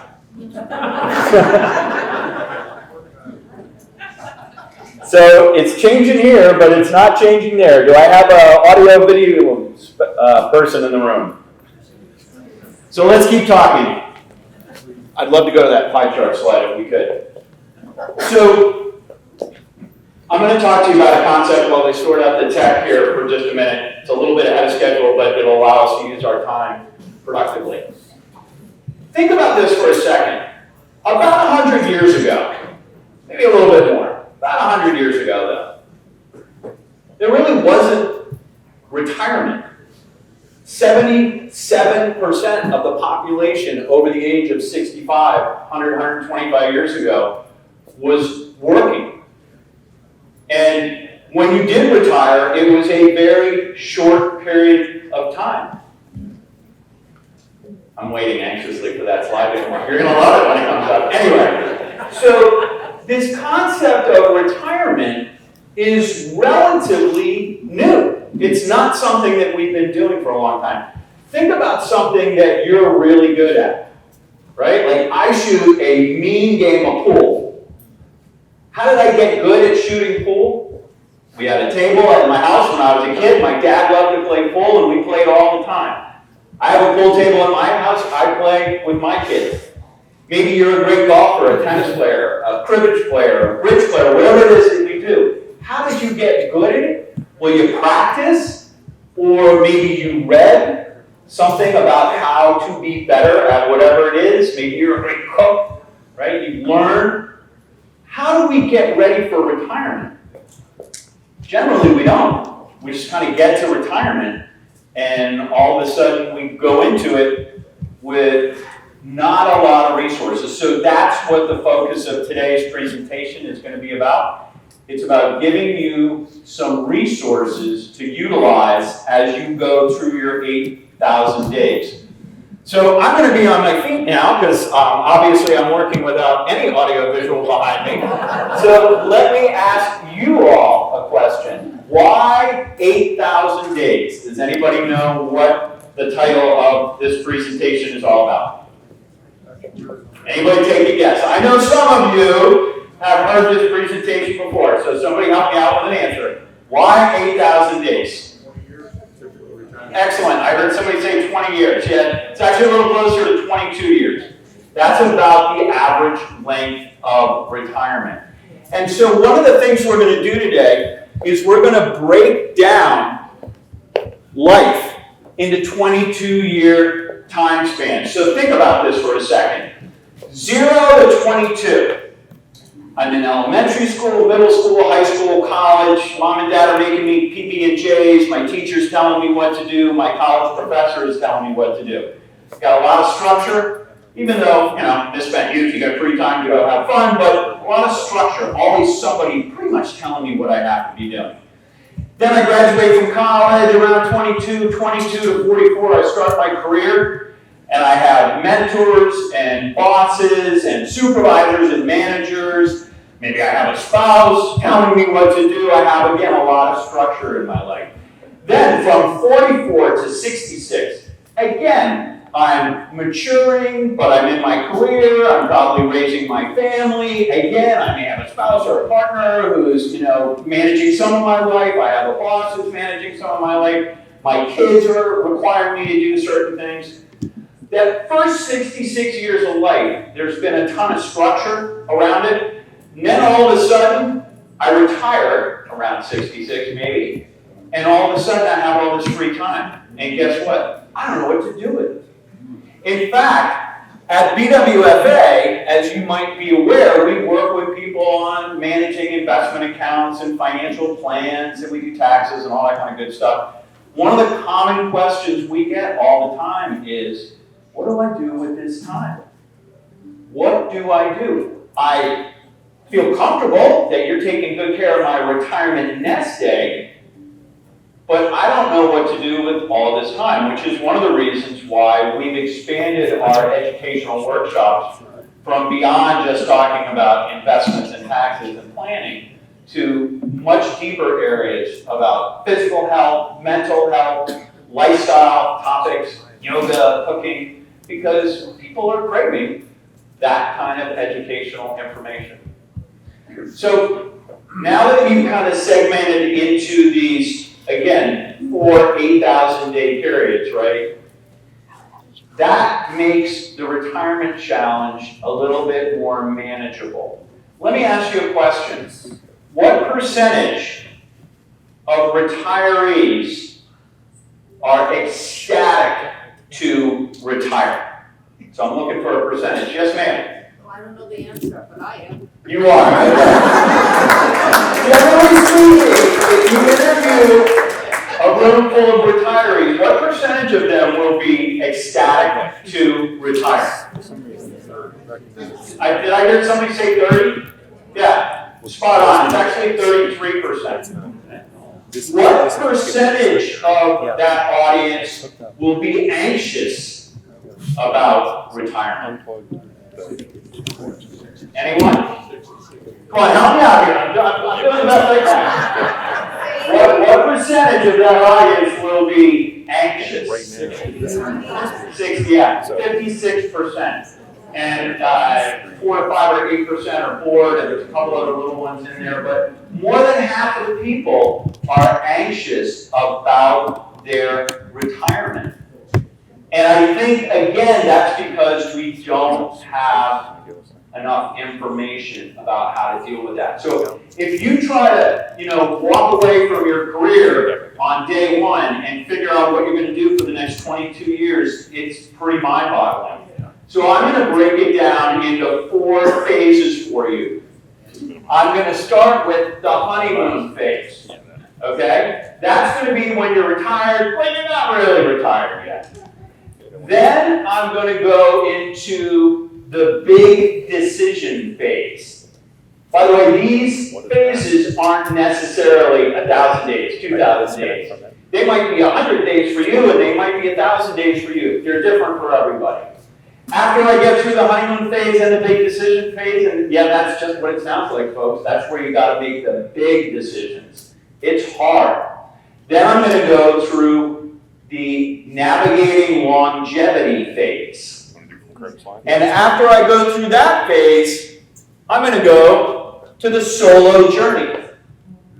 Because sadly, that's where we will all end up at some point, or at least half of us, into the solo journey. Hey, look at that.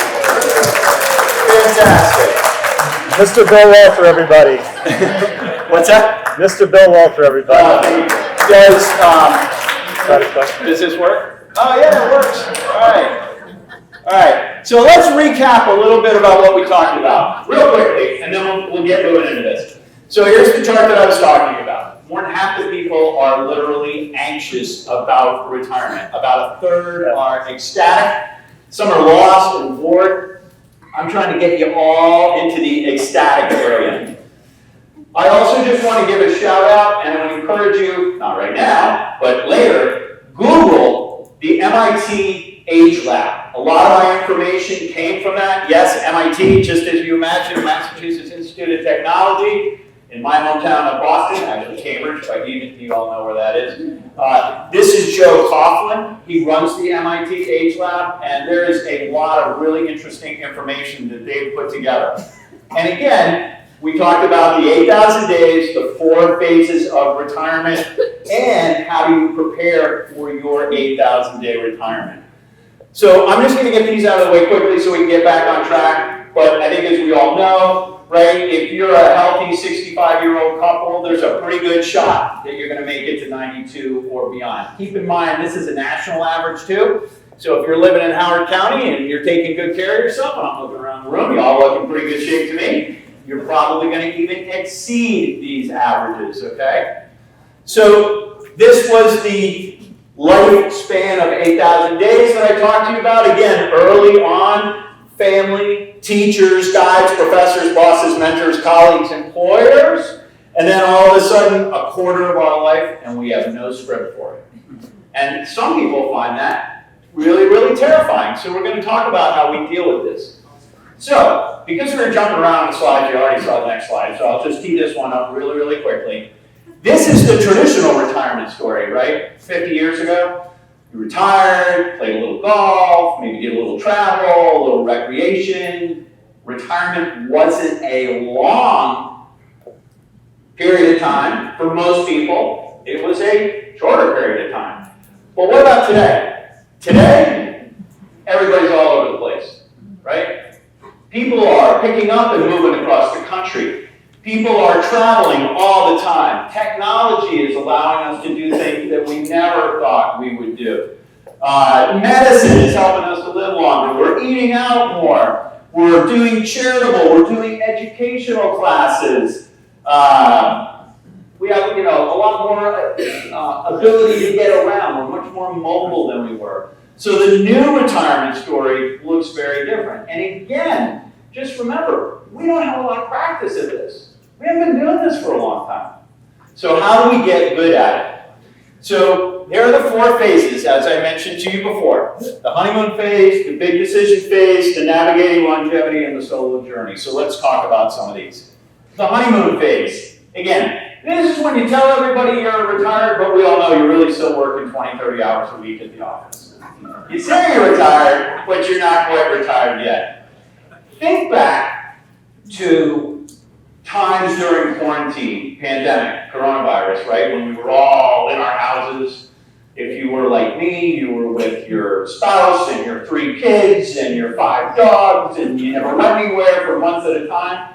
Kind of changed the family dynamic, right? We learned, it wasn't easy. We all learned how to be in our homes with every member of our family for long periods of time without driving each other crazy. Well, your family dynamics are going to change when you retire. So you're going to have to kind of sort that out. You're going to have to figure out exactly what is the role of work. And now your income is starting to shift. So just a couple of factoids again, so we can kind of get through this and get back on time. But I thought you might be interested in this. So number 1, when the gig economy came out, right? Everybody thought, oh, this is going to be so awesome for teenagers, right? They can work after school, they can this, they can that. Well, you know what? Who does most of the gig economy work? 55 to 74. And when remote work came, over on the right side of the screen, with companies embracing remote work and flexible hours, it's easier for many older people to remain employed. Also, look at that. 61% of the 35 and younger felt remote made their jobs more challenging versus just 36% of us 55 and older crowd. So a lot more opportunities. The other thing, and again, I remember back in the 90s when everybody in financial services was talking about the big issue was going to be people like me, around my age, right, 50, 60, taking care of my kids and taking care of my parents. We were going to be the sandwich generation, taking care of people at both ends. Didn't work out that way. How did it work out? Well, almost 80% of parents are taking care of their adult kids versus just 20% of adult kids are taking care of their parents. So again, these are just things that you're going to need to be thinking about. So the big decision phase, this is where it gets challenging.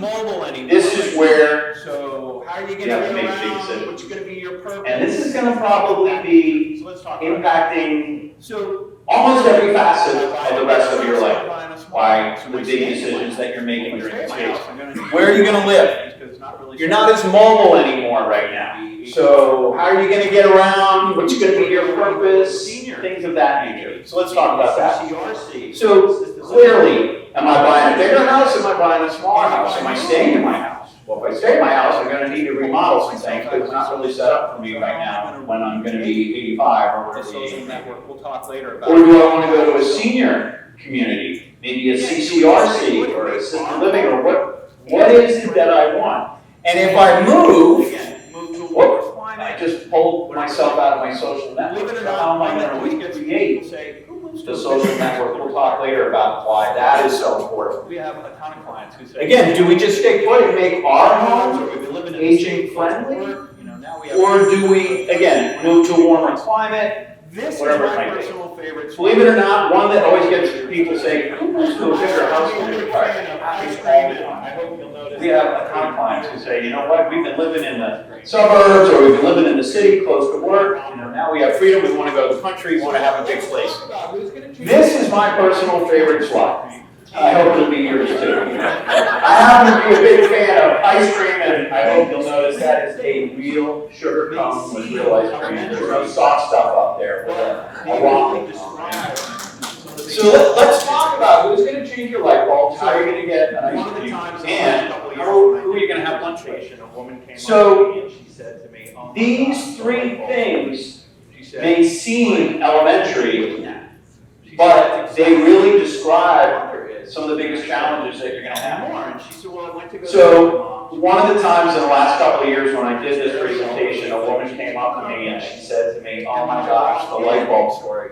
She said, I've been living that. She said, "That's exactly where my mother is." And I said, "Tell me more." And she said, "Well, I went to go see my mom. She lives in a condo by herself. She's fairly elderly, but she's doing okay.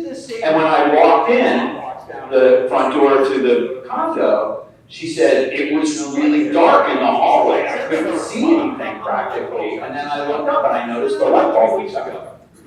Now this is worse than you can imagine, Sandy, because this is the same hallway that Mom walks down in the middle of the night when she needs to go to the restroom. And there's no light there and she can't see. So I said to her, "Mom, how come the light bulb's out?" She said, "Oh, it went out about 3 weeks ago."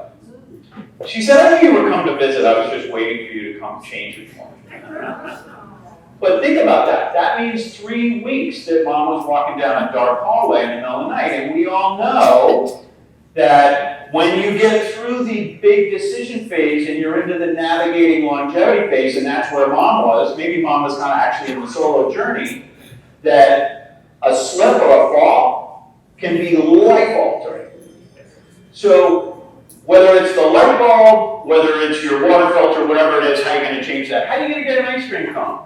Because I plan on eating ice cream for a long time. So again, you just need to make sure that you have those resources in mind. And who will you have lunch with? So, you know, my partner, E. Kennedy, is in the back of the office right now. And, you know, on Monday, even I might go out to lunch, or all my other colleagues that I might see. When you're working and when you're active and when you're social, it's easy to be active and social because there are people all around you. But when you're not working and you don't have that social structure that you have earlier in life, you really have to be intentional about maintaining your social lifestyle. So who are you going to have lunch with and how are you going to get there? So let's talk about navigating the longevity phase. This is managing health, administrivia, and caregiving, right? So I always get a kick out of this slide because I've got a 17-year-old, a 19-year-old, and tragically a 23-year-old who is sitting in her apartment in New York today with COVID. She's fine. She feels fine, but she does have COVID. It's her birthday, and she can't go anywhere. Nobody can come see her. So I feel bad for her. But anyway, my kids are over here on the left side of this, right? They got their cell phone and they got their friends. And they're all driving now, so I spend very little time in the car with them. But a year ago, when I was driving them around and dropping them off at high school, and they'd say to me, "Hey, Dad, I got to go to Dick's on Saturday to get a new pair of sneakers." And I'd be like, "Okay, send me a text, write me a note, send me an email. Don't just tell me in the car, because by the time I get to the office in 8.5 minutes, I forgot." And they're like, "What do you mean? Saturday's only 3 days away. Can we go to Dick's at like 10 o'clock in the morning and get a pair of sneakers?" And I say, "Write it down, give me a note, send me an email." Seriously, because I'm going to forget. And of course they don't. And of course Saturday morning they look at me like, "Are we going to Dick's?" And I'm like, "No, I got plans. I just got to go down to Clarksville and speak to a bunch of good people." And I said, "I told you to send me an email." But all they have is their friends and their phone, and they do their homework. They don't have a lot up here. But you and I all know we're over on the right-hand side of that. And I don't know how we keep it all straight. And it doesn't go away. It just keeps getting more and more and more. And hopefully you can see this in the back of the room. I'll read a few if you can. But imagine what life then becomes if you're acting as the caregiver. You're doing all the shopping. You're doing all the meals. You're doing all the housework, the laundry. You're helping to transfer the recipient of this care in and out of bed, potentially. You're helping with activities, bathing, dressing, medications, physical therapy, injections. You are the coordinator for all medical appointments. You're ordering and picking up medications. By the way, the average 80-year-old in this country has how many prescriptions? 14. 14. Discuss the care plan and needs with the doctors. So, in addition to doing all the day-to-day stuff that is just logistics, you got to talk with the smart people about how the care is actually going to be provided to the recipient of the care. And again, you're also then the crisis manager, right? So when the crisis occurs, you take that role too. So again, there's a lot going on. So I think I'm getting close to the end of my time. We're going to wrap up. I appreciate Jeff maybe giving me a few more minutes due to the AP challenges, but we worked through those. Now you're in the solo journey. The solo journey. So what does this mean? Well, it means you're living alone. It also means you might go back to the first phases. And you're going to really have to work at maintaining your social network. So if you look at this, 42% of women are living alone, age 75 or older. 23% of men living alone. We see the average age of widowhood is an astounding 59 years old. And we all know that the divorce rate for 50 and older is sadly climbing, like all of these other numbers. So what does the solo journey mean to you? Well, number one, it might mean that you go back to one of these first three phases. You might go back to the honeymoon phase.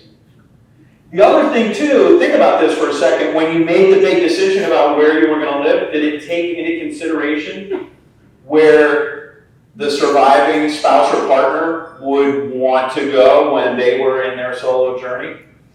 So there's a lot that goes on there. Social activity, so important. This is a Rush University Medical Center study.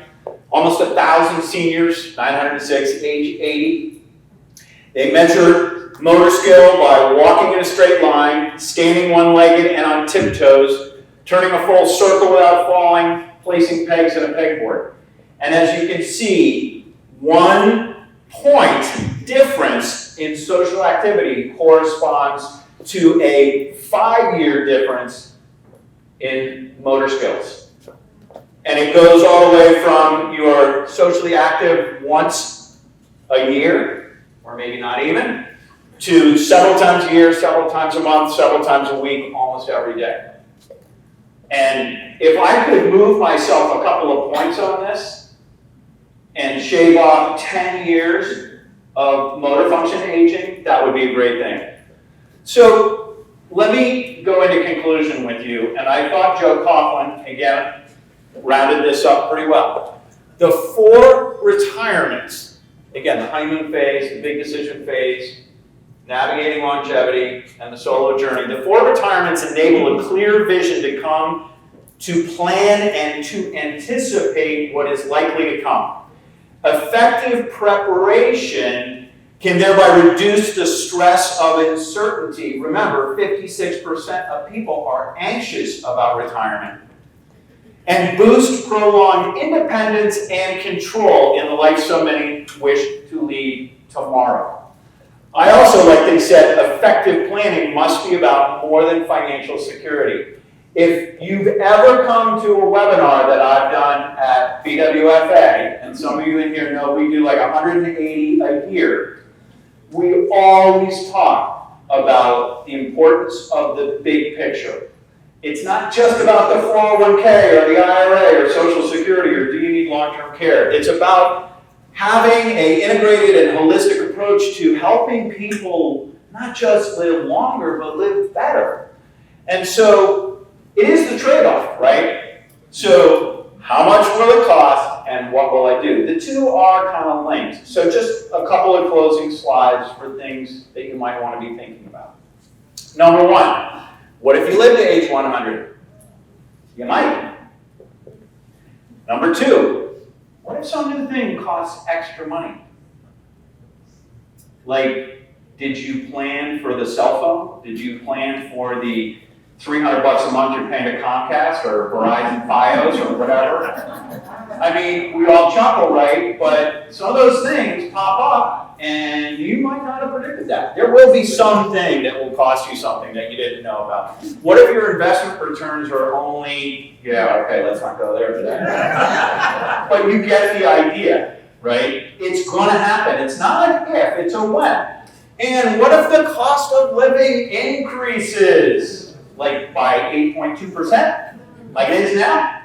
By the way, the cost of living, barring where we are right now with this incredible inflation, but just generally speaking, pretty much doubles every 20 years. And I know that because I just got a bid on a project at my house that's a little bit outside my scope of capabilities, and I looked at the number and I thought, oh my gosh, this is wicked expensive. I'm like, I had this done 20 years ago, it was like half this much. And then I thought to myself, that was the case. It had doubled, and I thought, well, it was 20 years ago, now no surprise. So again, first phase, most people don't stop spending less when they retire. Second phase starts to flatten, but now you got the caregiving expenses, right? Most of us are going to spend something like $317,462 in our last 10 years of life on our medical expenses. So you got to plan for that. So this is my suggestion. If you do this, you will be in great shape. Build a plan. Shows me how do I get from today to age 100, covers everything. Have an investment strategy. Tells me my plan says I need to do this. Let's make sure my investments are in sync with my plan. Have a tax strategy so that my tax burden, which is going to be generated by my plan and ultimately experienced by my investments, is as small as it possibly can be. Also, I want to make sure I'm talking to a high-quality estate planning law firm, like the ones that are here today, to make sure my documents are up to date and in good order. And lastly, even if I think I can do all of this on my own, I need to build a relationship with some trusted wealth management professional. Because I assure you, at some point, it gets outside your scope. So I won't spend a lot of time on this because I know I've already over my allotment, but if you're not familiar with Baltimore Washington Financial Advisors, look out your window next time you're driving down 29 South, just after you go past 175 and you'll see that building. That's where we are, right next to Toby's Dinner Theater. We do a lot more than just investments, and we've been recognized both nationally and locally as one of the best financial advisors in the country and the best financial advisor here in Howard County, which we were honored for many, many years. And I appreciate everybody working with us through the audio-visual challenges. And I think I'm only 5 minutes past, so I did. You're in good shape by me, Sandy. I'm going to guess that there may not be a ton of questions after this presentation, but if the host will allow me, I'll field anything. We can field a couple, absolutely. That you may have, if anybody has a question. And if you don't have a question, I'm always here for answers too, so I take those as well. Oh, yes, ma'am. I actually have a comment. I have retired from 50 hours a week down to 25, and it has been exhilarating. No anxiety at all. Excellent. Excellent. And, you know, only half the people on that pie chart had the anxiety, but if you are kind of in that camp, right, this could relieve that stress. That's what today's conversation was all about. And I'm thrilled.